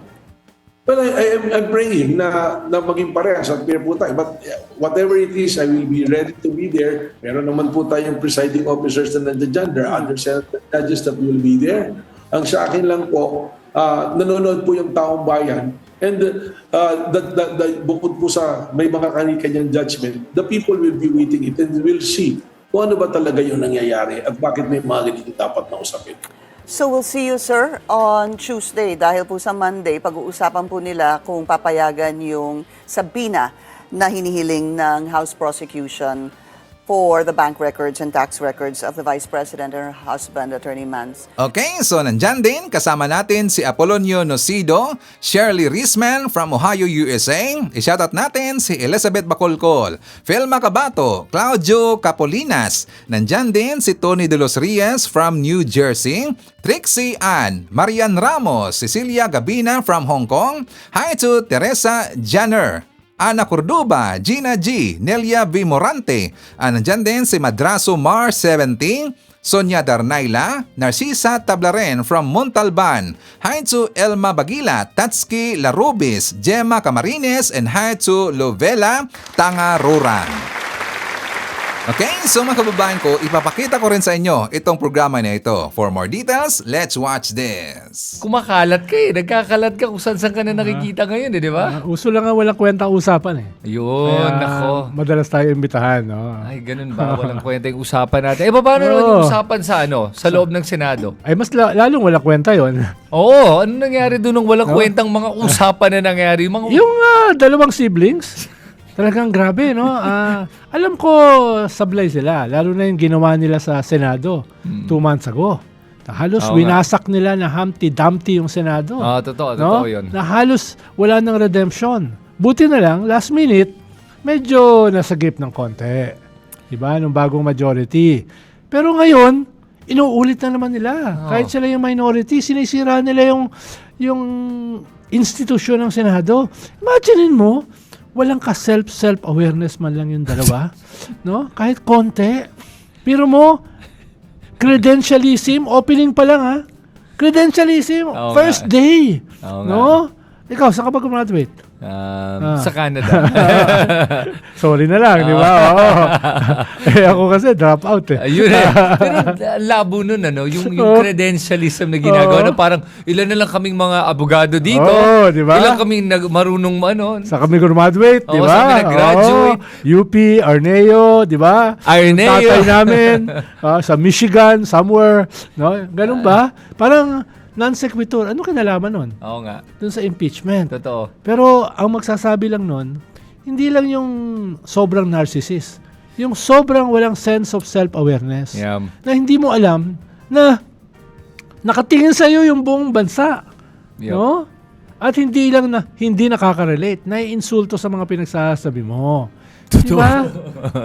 Very patronizing ka dun sa Senate President at saka sa presiding judge. Ay, oo. Yung Very, di ba? Very insulting ka sa mga kapwa mo senator judges. Sinasabi mo pa hindi nila ginagawa yung trabaho nila at ng mga staff nila at ng mga abogado nila at tinuturuan mo pa paano gawin. Oo nga. Sobrang galing ka, no? Pero mas matindi itong nakaraang linggo. Oo. Kinumpara mo yung grave threat sa away ng over sampayan. Yep. At saka boksingero. Alam mo, doon mo Tawa ko ng tawa ron. Pero doon mo nakikita na hindi ko lang kung hindi ba nila naintindihan ang ibig sabihin ng grave threat eh. Na parang sinabi na kunwari, sinabi ko sa'yo, Ronald, pag hindi mo yan gawin ha, babatuhan kita, pipitikin kita sa tenga. Hindi naman grave yun eh, kasi hindi ko naman sinabi papatayin ko siya eh. May pinagkaiba yung dalawa eh. Una, hindi naman siya presidente. Ikalawa, hindi naman siya ginawang very public. At ikatlo, hindi ikaw yung beneficiary ng threat. Pag ginawa mo yon, ikaw yung makikinabang, ikaw yung papalit eh. Oo nga. So, iba yun. Iba yung usapin sa grave threat dito sa impeachment. Yeah. Diba? Iba yun yung sasabihin ko kay Manny Mogato, no? Gugulpihin kita. No? Kung hindi mo ibigay sa akin yung jacket mo. No? Yung mga ganon. Oh. Pero grave, di ba grave pa rin yung Google Pin mo yung sa tao? Oo nga, pero hindi impeachable. Hindi impeachable. Kasi hindi ka impeachable officer. Pero Ronald, alam mo yung siguro mas malala doon sa mga Cayetano siblings ay hindi lang yung lack of self-awareness, may pagka-self-centered. Grabe. Diba yung Hindi, kung wala kang self-awareness, usually narcissist ka. Ayun, no? Diba? Kaya, yun yung mga pag dumaan sa salamin, titigil at titingin. Araw-araw nakatingin. Lahat ng salamin tinitignan. Ang problema, hindi naman sila ganun kagaling. Halimbawa, yung sinasabi ni Alan Peter na hindi naman yung grave threat, hindi naman na consummate. Ha? Kung na-consummate, hindi na yung grave threat. Murder na yun. Yun na nga eh. At saka hindi lang yun. Hindi naman daw, sabi niya, sinabi din niya, hindi naman daw grave, siya pa nagsabi niya, hindi naman grave threat kung hindi nasaktan yung, kung hindi natakot yung sinabihan nun. Siya rin. Siya rin ba yun? Siya rin. I mean, talagang nagme-mental gymnastics siya. No? Hindi ko alam kung naniniwala siya talaga Ang doon. problema, talo pa nila yung defense lawyer. Oo nga, mas... dapat sila neutral, objective judges. Talo pa nila. Yung defense lawyers na mga amateurs. No? At saka mga bata. Mga bata, oo. Talo pa nila. Tapos meron pa silang sidekick. Sino? Yung Robin Hood Padilla. Ay, yung pa. Nakakatawa yung sinabi ni Pia Cayetano eh. 3 na lang kami. Ni Robin Hood, siya, at saka si kapatid niya na parang, sabi ko nga, anong ginagawa niyo? Wala naman kayong dinadagdag sa usapan na matino eh. At saka si dapat, Robin Hood ba matino yung usapan? Nasundan mo ba yung kanyang Romanov? Oo, hindi ko masundan yung logic. Sinubukan ko and I'm like, anong kinalalaman ng pagiging komunista mo, Robin Padilla, sa pinag-uusapan na Romanov? Pambihira yung logic. Dapat ma-red tag siya ni Badoy. Oo nga, bakit nga ba hindi, di ba? Yun na nakakalungkot komunista pala siya, di ba? Pero parang binawi na niya tingin ko, pati yung komunista, kakahiya siya. Oo nga. Sabihin ng mga komunista, may pinaglalaban kami. Di ba? Ikaw pinaglalaban mo si Bato. Tsaka si Digong. Sabi nga niya, willing siya makulong sa ICC. Siya daw ang gagawa ng crimes against humanity laban sa mga kriminal. Sinabi niya. Pinupuri niya. Alam mo sana talaga, ang pakiusap ko lang kay Robin Hood, sana talaga mag-isip muna siya bago siya magsalita. Kung nag-iisip pa siya. Hindi ko alam kung ano ba siya. This is a person na alam mo yung parang wala ka ng prefrontal cortex, hindi ka na nag-iisip. Lahat na lang instinct Anong nararamdaman ko? Basta lalabas na lang sa bunganga ko. Ako instinct din pero hindi naman ganun. Di ba? Ang sabi kasi, di ba may dating kasabihan? Oh. A little knowledge is a dangerous thing. Pinag-ayabang niya yung kanyang a little knowledge. Kung ako kasi, di ba, first termer ka, atras ka muna. Makinig ka muna, di ba? Kuha ka muna ng lessons dito, di ba? Siya first termer, salang ka agad eh. Uy, ano ka ba? Dinaan niya sa confidence? Oo. Nakita mo yung pagka-smug na itsura, yung parang, alam mo ba kung ano yung kay Romanov? Usapan ng mga komunista yan. Parang, Robin Hood, hindi mo to madadaan sa confidence. Okay? Yung parang akala mo ang talino niya. Tapos nagsasmart shaming siya. Pero siya mismo, nagpaparamdam sa parang ang talino kong tao. Hindi nyo maintindihan ang logic ko. Di ba? Yung Romanov, dapat tinanong siya, kilala mo ba kung sino yung mga Romanov? Gusto mo bang isa-isahin ko? At the legend of Anastasia ay siya lang daw yung survivor. No? Dahil natabunan siya ng mga bangkay, nakatakas siya. No? Yung Anastasia, yung Disney. Okay. Diba? Yung mga pelikula. Yes. Anastasia, dun yun, sa Romanov yun. No? Pwede ko pa ipaliwanag sa kanya, ba't bumagsak ang mga Romanov? No? Gusto ko sa'yo, hindi niya alam. Sino nagpabagsak? Sino umorder magpapatay? No? Ganun. Yung ganun ba? Wag mo na ipagmalaki dahil... Kasi ako mismo sabi ko sa'yo, hindi ko talaga alam na masyado tungkol sa mga Romanov. Hindi ko susubukan ipagmalaki na, alam mo ang kwento talaga niyan. Dahil sa mga komunista. I mean, hindi ko susubukan kasi hindi ko alam kung ano nangyari doon eh. Actually, isang uri ng komunista yon. Magkakalaban yun eh. Yung Bolshevik na komunista, sila yung nanalo. Pero pinapatay din nila later yung kapwa nila komunista na hindi Bolshevik. No? Yun naman pala. So, napaka-simplistic tsaka nung kanyang kwan eh. Well, Robin Hood is very simplistic. Ginamit lang niya. Tapos maganda yun sa uli. Komunista ako. Yun pa. Diba? Yung pa yung nakakapagtaka talaga. Alam mo, hindi ko na talaga alam kung ano. Kumakain ako ng potato chips. Napatigil ako. What was that about? Pero hindi, ang nakakatakot dito, Ronald, ay meron tayong mga kababayan na nabubudol pa rin ng mga ganitong klaseng mga mga pagtatalumpati na parang kala mo alam nila kung sinasabi nila. Mahiya naman kayo. Hindi to usapin ng uri na may mga hindi graduate katulad ko, di ba? May mga kapos sa kabuhayan katulad ko, hindi katulad ni Chris, no? Ginaganon kasi nila eh. It's a class war. Di ba? It's a class war. Na kahit ako ay graduate ng University of Prison, ginaganon niya. Tapos magaling ako. Parang ganun gusto niya hindi lang yun, yung pinaglalaban pa niya yung mga Kristiyano sa mga Muslim. Sasabihin pa niya. Smart shaming mo, di ba? Na parang, ako, ang dami siyang ginagawang ganyan na sinasadya niya yan eh. Ang problema, kung may maniniwala sa kanila, ano itsura ng mga maniniwala? Kaya nga sabi ko, mahiya naman kayo. Di ba? Tapos, minimum lang na circumspection. Minimum lang, konti lang. Diba? Walang circumspection yung mga yan. Sorry wala talaga. Sa bagay, si Alan tsaka si Kwan, kung saan graduate, pero wala rin circumspection. Yun na nga Si Pia, Kaya hindi ito usapan ng kung saan ka nag-graduate o ano. Kitang-kita mo naman itong tatlong to, the Three Stooges. Yun sila. Yung tatlong natira na Three Stooges. Ang problema, hindi nakakatawa. Ayun na. At least yung Three Stooges, tawa ko ng tawa dyan. Bata ako eh. Pero itong tatlong to, ewan ko talaga eh. Talaga kung pinagsama mo yan, talagang ewan ko. They're really making a spectacle of themselves. Yes, they Actually, it's self-destructive eh. Sila yung nawawasak eh. Kahit may kaunting naniniwala sa kanila. Self-destructive. Imagine mo kung silang leader ng Senado. Talagang destroyed ang Senado. Totally. Almost na eh. Hindi, sabihin mo, hindi natin kailangan i-imagine diba? Nangyari na nga eh. Yung ganyang asta, wawasakin mo talaga. Totoo. Yung institusyon. Buti na lang napalitan sila in the nick of time. Totoo. Buti na lang may mga matitinong senador pa na may hiya pa rin kahit paano. Diba? Na parang nakakahiya tayo, Senado tayo, tapos ganito yung mga namamahala sa atin. Talagang ewan ko talaga kung anong gagawin natin eh. Pero Ronald, ito ngayon, dito na tayo ngayon sa susunod na linggo ng impeachment at mukhang lumalabas ngayon ay yung question na bubuksan ba ang bank records. Yan ang game changer sa Lunes. Alam mo, ako naman tingin ko mabubuksan yan. Walang game changer. Mabubuksan lahat yan. Bakit? Simple majority lang yan. Yes, simple majority. Ibig sabihin, of the present, simple majority ng mga Nung nandun. present. Yes. Hindi necessarily yung total. Oo, so 21 yan, di ba? Oo. 21 easy, 11, tapos yan. Bukas yan. Yung minority, nawawala sa session. Ayun pa. 1 to 2 hours. Yun na nga. No? Pero sabay-sabay nawawala. Oo. Parang hindi nakikinig ng mga Diba? testimony. Ano Hindi, ginagawa nandun nila si- sa likod? nandun Nagahadal? Nagkataon, nandun din si Sulaika nung nawawala sila. Talaga? Wala naman ako naisip pahiwatig. Nagkataon lang. Nagkataon nandun doon. Oo, nandun din. Oo. Okay. So, alam mo, ang dami mga... Bago yun, bago siya tinanggal sa witness stand. Sa witness... Oh, really? Siguro, baka merong naghahanda sa kanya kung sakaling sumalang siya, di ba? Dapat kasi sasalang siya last Tuesday.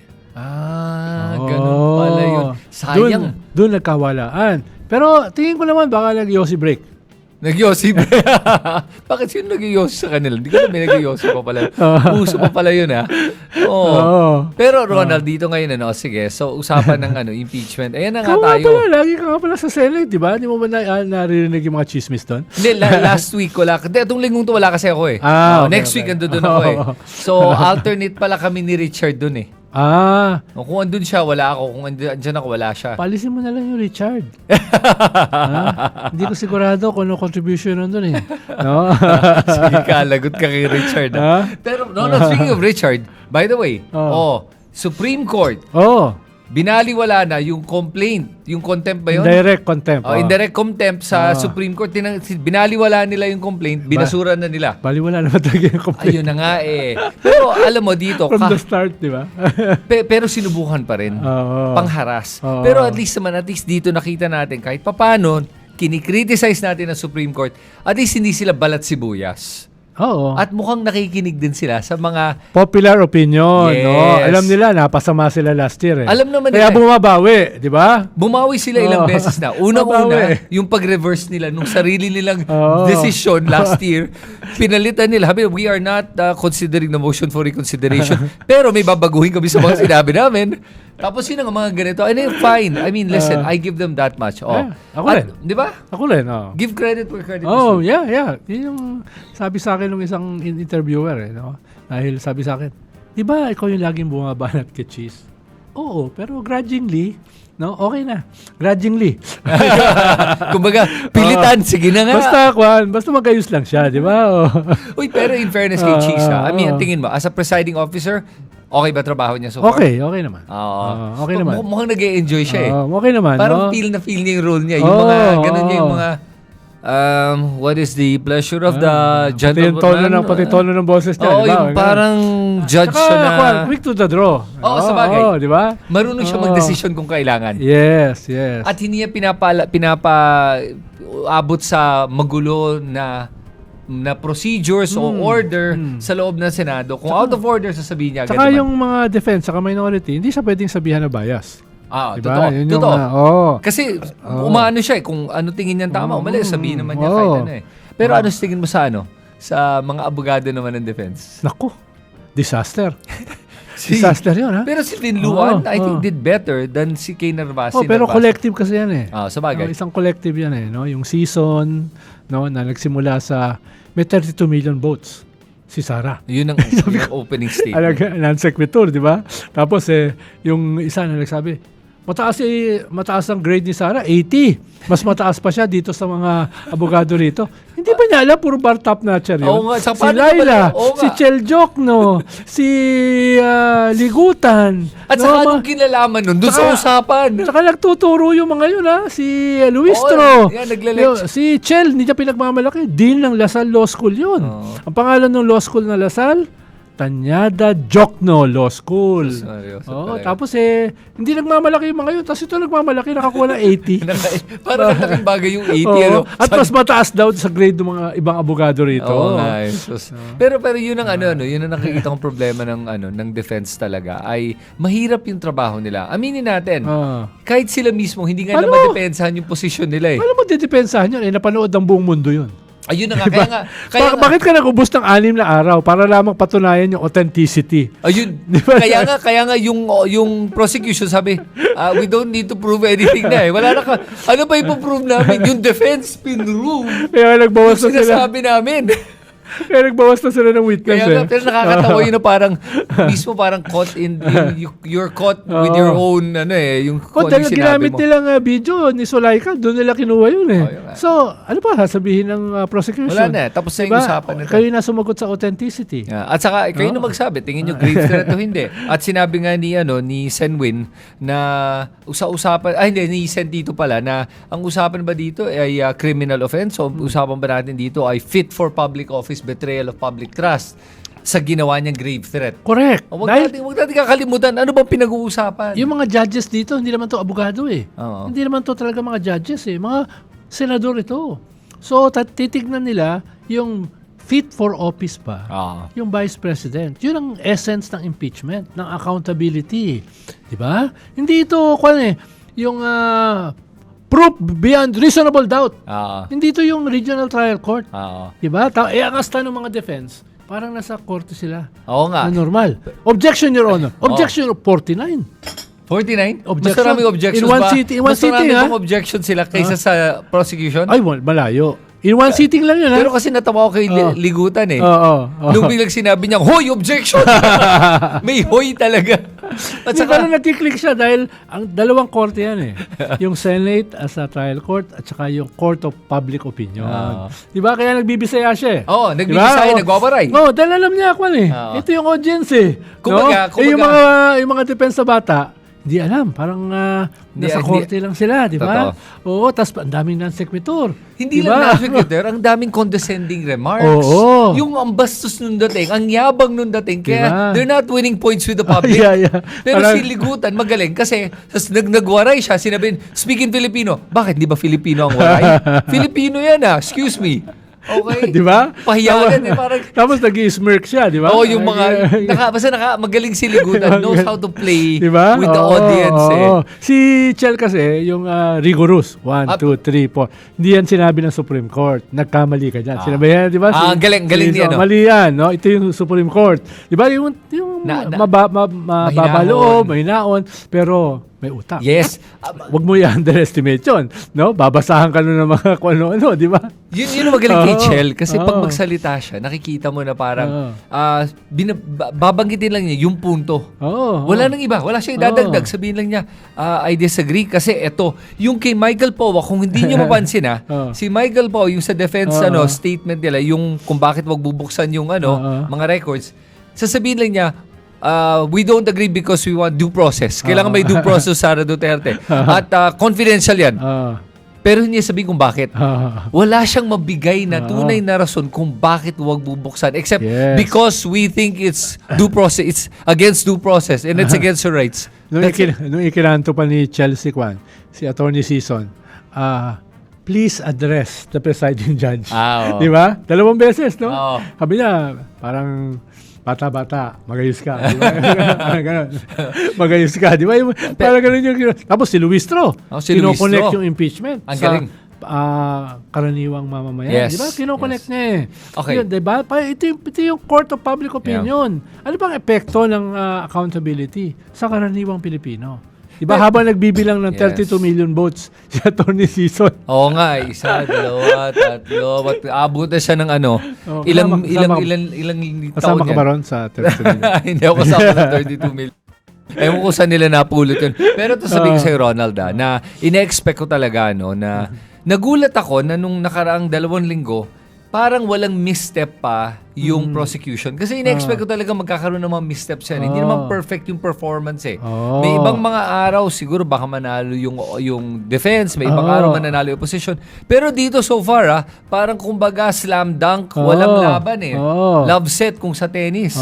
Kahit nga yung medyo anti-Duterte na senador, nagagamit nila yung statement ng defense. Dahil kasi objective yung kanilang presentation. Yes. Hindi ba yan? Bawa, ang sinabi ni Risa, mahirap naman talaga patunayan kung kumuha ng assassin eh. Diba? Sinabi niya yun. Totoo. Ginamit ng defense yun. Ginamit ni Panelo yun. Oo nga, ginamit diba, nga. ginamit. Oo. Ibig sabihin, dahil nagagamit nyo, ibig sabihin, medyo objective yan. Diba? Hindi lang yan katulad ni Cayetano, ni Alan Peter, at saka ni Piatal. Hindi pa nagsasalita, alam mo na kung ano sasabihin. Alam mo na kung sino kakampi. Ronald, diba? alam mo, kung napapansin ng mga viewers natin ngayon, para tayo hindi nag-ahit. Oo. Bakit kaya ba? Ang tanong ngayon, bakit natin pinapatubo ang ating balbas? Dahil nung nakita ko si Alan, tapos ang balak niya, malinaw naman, ay magmukha siyang TNL. TNL. Tunay na lalaki. No? Nainggit ako, bumaba yung aking self-esteem. Sabi Bakit? ko, dapat magmukha din akong TNL. Kaya nagpapahaba ako. Hindi ako nag-aahit. Puti. Oo nga eh. Hindi ako nag-aahit. No? Nagmukha bang Kaya tunay na lalaki si Alan? Next week, ha? Nagmumukha bang tunay na lalaki? Change topic. baka kung saan umabot eh. Mabanatan na naman tayo. Wag na Ronald. Alam na awa naman ako kay Alan Locker room talk daw tayo. Hindi, Ronald, alam mo, naawa ako sa mga, well, iba pang usapan yan, ha? Pero Ronald, alam mo, naawa na ako kay Alan Peter kasi parang ang dami niyang problema sa buhay na hindi na nga siya makapag-ahit. Pero yun nga daw yung great mystery na kailangan malaman natin. So, iniisip ko, anong tingin mo kung habang hindi siya umaahit, wag na rin tayo umahit? Oo. Huwag tayo mag-ahit, protesta. Protesta natin sa kanya. Sa mga bumabanat. Papahabain natin to. Oy, si Doc Gito ng Okta. Hindi na rin siya nag-aahit. Talaga? Oo, sasabayan niya si Juan. Sinabi niya? Si Alan, hindi ko lang alam kung magiging mas tunay na lalaki siya. Doon sa kanya. Pero ang hirap na, tignan ko kung gaano katagal ko ito pwedeng gawin, Alan. Ay, Alan tuloy. So, tinitignan ko yung bigote ni Ronald, naisip ko tuloy, Alan Peter. Dami nagre-reklamo niya, no? Marami nagre-reklamo? Dahil magaspang eh. Magaspang. Ronald, okay. So ito pa isa palang babanggitin ko, na nakakalungkot, by the way, na narinig ko nga itong araw na ito, may napatay daw na isang tinadtad vlogger. ng bala. Bullet to the head. Tinadtad ng bala. Pinuntahan daw sa bahay daw, pati yung kasama niya. At kanyan, yan yung pinaka matindi ang banat sa mga Duterte. Lalo na kay Digong. Pero dati siyang DDS. Yan nga, yan yung mga nag-convert. Mas galit sila ron eh. Oo nga. Kesa sa atin na dati ng anti-DDS. Yung mas galit sila, yung dati nilang kasama na bumaliktad.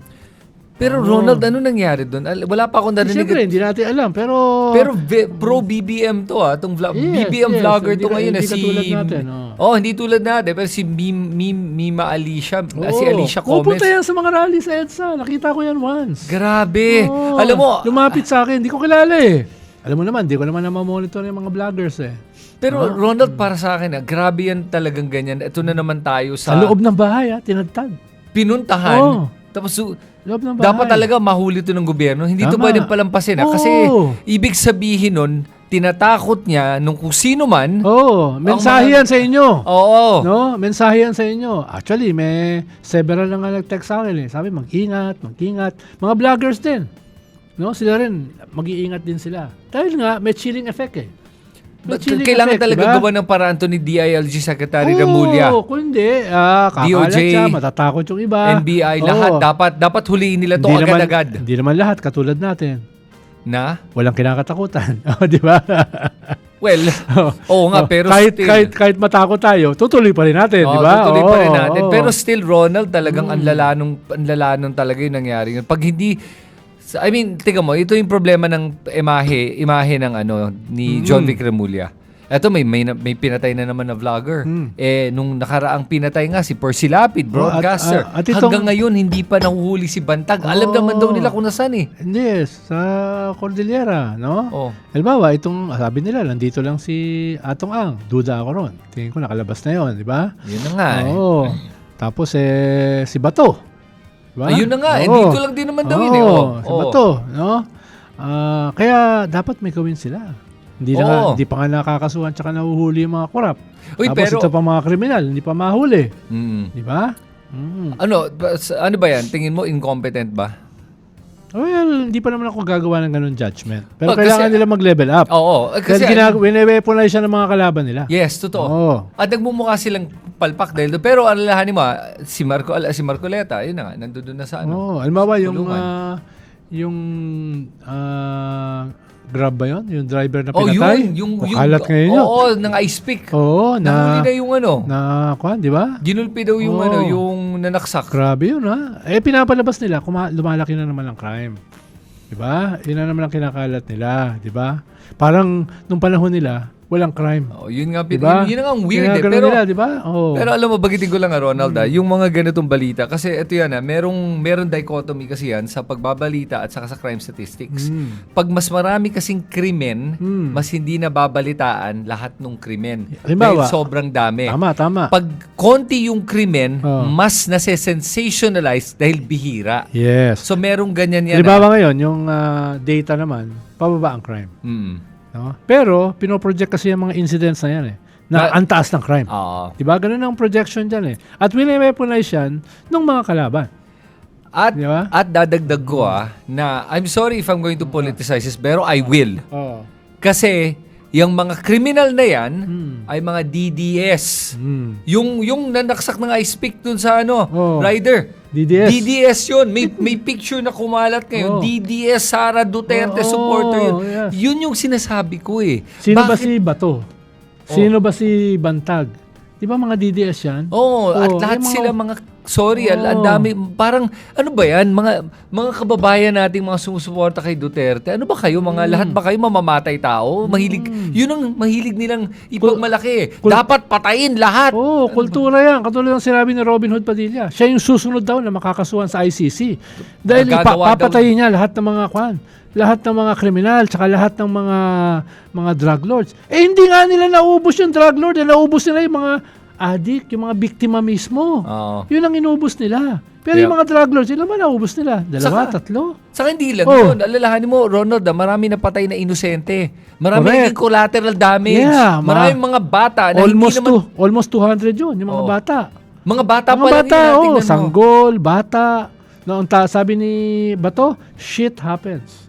Kaya ako naiinis. Niya, Tapos kaya naiinis ako kay Pia Cayetano Sabi niya, I will fight for you. I will stand up for you. Ito ba yung bansa na gusto natin para sa ating mga kabataan? Wow, di ba? Kaya parang, saan ka nung panahon ni Duterte na pinapatay ang mga kabataan na nagsasabi mo? Di ba, tinanong nga siya, dahil feminist daw siya nung tinanong siya, tungkol kay Duterte, no? Sabi niya, ang sagot niya, hindi naman ako kanyang spokesperson. Ganun ang sagot niya. No? Yung aking record naman, para sa mga babae, stands. Sabi niya, ganun, di ba? Anong statement mo? Exactly. Doon sa mga misogynistic na hirit ni Digong, yung mga rape jokes niya, yung kanyang hinahalikan, lips to lips, yung OFW, di ba? Yung ganun. Totoo. Tapos sasabihin niya, hindi naman ako spokesperson. Hindi na. Wala ang naman hilig talaga sa non-sequitur. Hindi naman yun yung tanong. Oo nga exactly. Tinatanong opinion mo bilang feminist, parang women leader, di ba? Kaya mga ganyan Okay, so Ronald, by the way, banggitin ko lang na may lumabas palang balita din na sabi nga ni DIL, if I remember correctly, si Ombudsman o si DILG Secretary Remulla, nagsabi na to, na tuloy pa rin yung kaso kay Escudero at kay Villanueva. Hindi naman maatras yun kasi may mga nag-iisip baka maatras na yun Hindi maatras yun Si Joel na preliminary investigation Si Cheese wala pa. Wala pang PI yun. Case build-up pa lang yun. Pero at saka hindi lang yun, pati kay Romualdez. Sinasabi din niya, inaayos namin yung kaso para lang airtight. Tapos, problema kasi kay Romualdez, walang smoking gun. Diba, hindi kagaya nung kay... Nawala si Duke Gutesa Hanggang ngayon, di pa mahanap Ayun na nga Tapos yung 18 Marines, nasira yung testimony nila dahil ang daming dinagdag. Hindi, pero yung ginagagamitin daw kay Romualdez part ng 18. Kasi yung 8 daw may first-hand information. Kung may makakorroborate lahat ng mga sinabi nila na hindi pinag-usapan. 'Di ba? Yung isa. Tapos yung pangalawa, to si Baligod, mukhang makakasuhan na. Ma-aresto na daw to si Baligod. Isa pang mayabang 'yon. Isa pa yun na nananadya nananadya si Baligod kahit naman ng dating panahon Akala niya, tingin niya, sisikat siya dyan yung kanyang backer, si Mike Defensor, nakakulong na. So, wag kang ganun katiwala sa iyong galing. No? Ayun na nga Alam mo, sa akin simple lang naman kasi. Sa mga nagsabi ng pamumulitika lang to, huwag kayong gumawa kasi ng katarantaduhan. Huwag kayong gumawa ng mga... Kayo mismo umaamin sa mga mga ginagawa niyong krimen. Oo. Saan ka nakakita ng ganun, ano? Sara Duterte, mag-grave Duterte, a-announce sa mundo, i-double down pa niya. Sabihin pa niya, totoong meron akong hinire na Yes. hindi daw assassin. Oo. Taong papatay Oo. sa presidente. Pambihira talaga. Si Marcoleta, aamin, may nagbigay sa akin ng 75 million. Alam mo kung sino? Si Mike Defensor. Dandamay pa ng tatlo. Tapos Pambihira. sasabihin nila selective justice. Paano- Nahuli sila sa sarili nila mga bibig, di ba? Kaya nga Tapos selective daw, di ba? Sabi ko nga, may kaso ba si Risa Hontiveros? May kaso ba si Bam Aquino? May kaso ba si Kiko Pangilinan? Si Ping Lacson? Si Win Gatchalian? Si Tito Soto? Wala. Si JB? Si Migs? May kaso Wala. ba sila? Oo nga Kahit Diba? ako, hindi ako fan ni JV at ni Migs. Pero wala naman sila kaso. Ano diba? gagawin mo kung wala? Di ba? Kaya nga, Di magsampa kayo ng kaso kung may alam kayo. pero kasi Diba? sila, kung meron man, hindi naman sila umaamin. Hindi kagaya na Di tumagat. magsampa kayo. Alam Sabi mo- mo, may nag-threaten sa'yo. No? Yung sabi ni Sarah. Di sabihin mo, saan mo nakuha yung threat? Yun na nga. Wala naman. May nagpadala ba sa'yo ng kahon na may pugot na ulo ng isang aso sa gate mo, tapos may nakalagay na bala? May naggumawa ba sa'yo yan? Katulad ng gumawa sa akin? Wow. Nagsampa ba ako ng grave threats? So, ibig sabihin, sasabihin mo. No? Kasi wala. Diba? Kasi wala Yun nga Haka-haka lang yan Di ba? Oo. Kaya advice lang sa mga kapwa vloggers at saka podcaster na dinadala ang katotohanan, no? Yung mga nagdadala ng kasinungalingan, hindi para sa inyo to, no? Yung nagdadala ng katotohanan, ingat kayo, no? Ibig sabihin, doble ingat lang. Huwag kayo matatakot, pero doble ingat lang. Halimbawa, lagay kayo ng CCTV sa bahay nyo. No, very basic, mura lang 'yan. Yeah. Mura lang 'yan, no? Para sigurado nyo yung tao sa bahay bago kayo umuwi, tatanungin nyo, malinis ba yung labas o meron nakatambay na hindi naman usually nandiyan, no? Ikalawa, pinakamahalaga, broken pattern. No, huwag kayong magkaroon ng regular na schedule. Kung magkakaroon man kayo, ay baguhin nyo halimbawa yung sasakyan o sa ibang entrance kayo papasok. Para sigurado lang, no? Hindi naman sa nananako tayo. Dahil yung mga titira, nagke-casing yan Ibig sabihin, mamatyagan ka niya ng 1-2 linggo, hahanapan ka ng pattern. Hindi ba isang buwan? Ha? Well, ngayon kasi, Hindi sila bayad na ganun kalaki para mag-casing ng isang natuto buwan. sila sa tokhang Sandali na lang yung casing. Natuto sila kaya madalian. Okay. No? Tsaka, yan, pag nagke-casing ang mga yan, inoobserbahan kayo ano bang inyong vulnerable na mga schedules. Kaya huwag kayong magkaroon ng schedules hanggat maaari. Kung hindi maiiwasan, magpadala kayo ng advance team o kaya sa ibang entrance kayo pumasok, no? Para mamatyagan kayo niyan sa isang entrance No, doon, yung regular na yan. Walang titira sa inyo nang hindi kayo wala siyang escape route. Oo. No? Okay. Titira yan, maghahanap ng escape route. Pero mahalaga na wala kayong pattern hanggat maaari.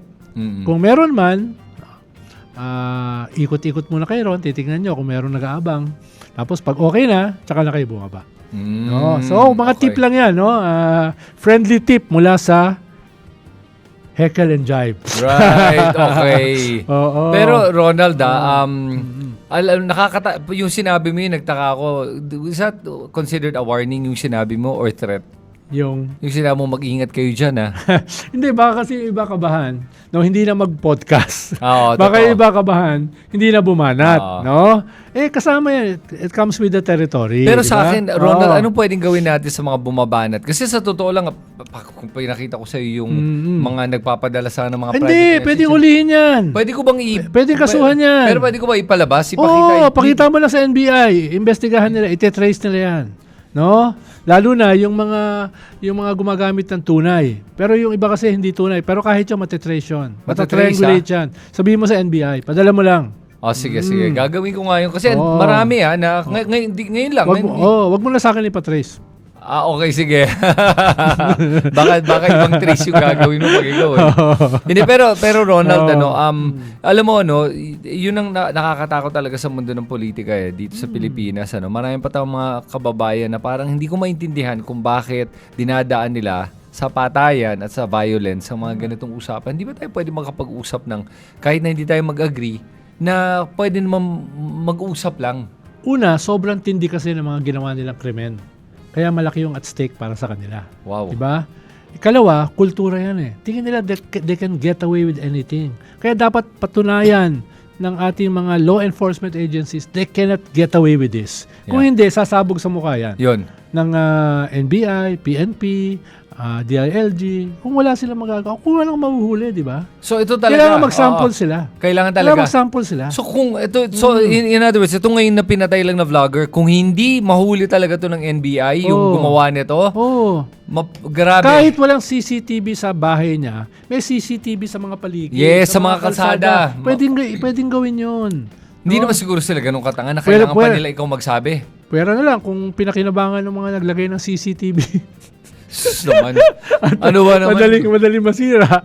Yung madaling masira ang CCTV. Yung fake na parang binili lang na mura-mura. Parang yung mga solar na binili. Para lang masabing meron. Isang buwan pa lang Hindi na gumagana. Hindi na gumagana. Kasama yun dito sa mga corruption cases, mga solar. Ay, sus Mario Joseph. Di ba yung mga, katsay ba yun? Yung sa kalsada, na overpriced? Ay, oo nga. Di ba? Oo Yung nga mga pala, ganun. tama. Maraming kumikita dyan eh. Pero may mga lugar na nagpapalagay ng CCTV yung gobyerno. Pero hindi ko alam gano'ng katagal yun, di ba? Totoo. Pero ang sigurado ko, may CCTV somewhere dyan. Yes. Di ba? At saka mga bahay, may mga sarili-sarili yan. Mura eh. No, kaya kahit wala siya sa bahay niya, which I doubt, meron niya sa paligid. Yes. No? Kaya matitrace mo saan sumakay. No? Pwede kahit malayo siya eh. Totoo. Matitrace mo dahil dito lang galing. Gagamitin mo lang yung mga CCTV na dinaanan niya. Totoo. No? At saka marami kasi Hindi na mahirap. mga bahay ngayon, marami CCTV sa labas ng bahay nila. Na kasi kahit ako mismo, naalala ko sa Pasig, nung nagkaroon ng krimen malapit sa may establishment namin kung saan may negosyo kami, may CCTV kami sa labas. Tinanong kami ng pulis, pwede ba makahingi ng kopya between this time and this time? So binigay naman namin, of course, tutulong Hindi, kami. sa Tokhang, no? Nag-imbestiga kami dyan, humingi kami ng ng CCTV doon sa mga pinatay. Ayaw ibigay ng mga barangay. Dahil yung iba sa kanila kasabot Ayun na nga eh. Hindi lang kasabot, yung iba takot din eh. Kasi alalahanin natin. Actually, yung iba nga sa barangay lang galing yung listahan. Yun na nga. Yung mga titira. Dahil sila yung nakakaalam eh.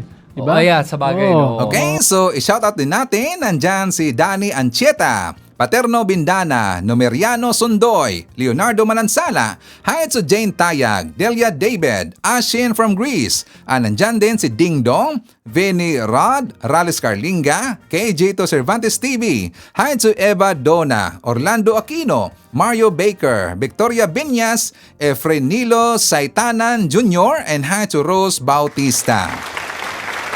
Okay, so mga kababayan ko, yan ang ating manakalap na mga balita ngayong araw. Kung nakaabot ka po sa portion na to, sana nakapag-like na ho tayo. Libre po ang mag-share, libre din ang mag-subscribe. Again, maraming salamat sa mga viewers na hindi nag-skip ng ating mga commercials. Thank you so much.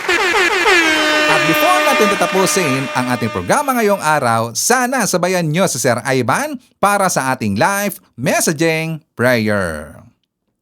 Panginoon, ngayong araw ay lumalapit kami sa iyo ng may mabigat na puso. Ipinagdarasal namin ang aming kasamahan na vlogger na pumanaw. Yakapin mo siya ng iyong walang hanggang kapayapaan at alawin mo ang kanyang pamilya, mga kaibigan at lahat ng nagmamahal sa kanya. Bigyan mo kami ng lakas na ipagpatuloy ang paggawa ng kabutihan, katotohanan at paggalang sa buhay ng bawat isa. Ipinapanalangin din namin ang iyong patuloy na gabay, karunungan, kalakasan at proteksyon kay Pangulong Ferdinand Bongbong Marcos Jr. Ingatan mo siya sa anumang panganib at gabayan mo ang bawat desisyong kanyang gagawin para sa kapakanan ng sambayanang Pilipino. Naway manaig ang kapayapaan, pagkakaisa at katotohanan sa ating bansa. Idinadalangin ko ito sa pangalan ng ating Panginoong Jesucristo. Amen. So maraming salamat mga kababayan, and I hope to see you again on my next video.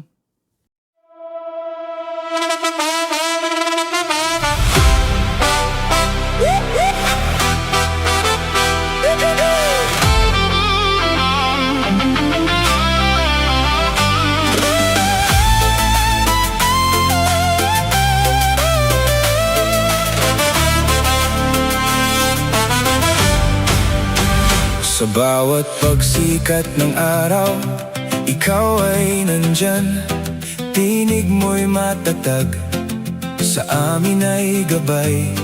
Pag-asa ng bayan, pangakong totoo. BBM, isa kang totoong tao. Sa mahirap at api, ika'y sumusuporta. Tapat mong paglilingkod, lahat kami nakakita. Sa iyong pamumuno, bayan ay umaangat. Bagong Pilipinas, pangarap ay tapat. Ikaw ang aming BBM, Pangulong matapat. Sa puso ng masa, itinaangat ating watawat. Sa hirap at ginhawa, ika'y kasama. Pilipinas ay babangon, dahil ikaw ang pag-asa. Mula Luzon, Visayas, hanggang Mindanao, boses mo'y umaabot, dala ay pag-ahon. Magtulungan, magkaisa, sabi mo sa lahat, para sa bayan, ikaw ang aming alamat. Ang pangarap mong bansa, taas noo, masagana, manggagawa at magsasaka, binigyang halaga. Serbisyong totoo, hindi pagpapanggap. BBM sa puso ng bayan, ikaw ang hinahanap. Ikaw ang aming BBM, Pangulong matapat. Sa puso ng masa, itinaangat ating watawat. Sa hirap at ginhawa, ika'y kasama. Pilipinas ay babangon, dahil ikaw ang pag-asa.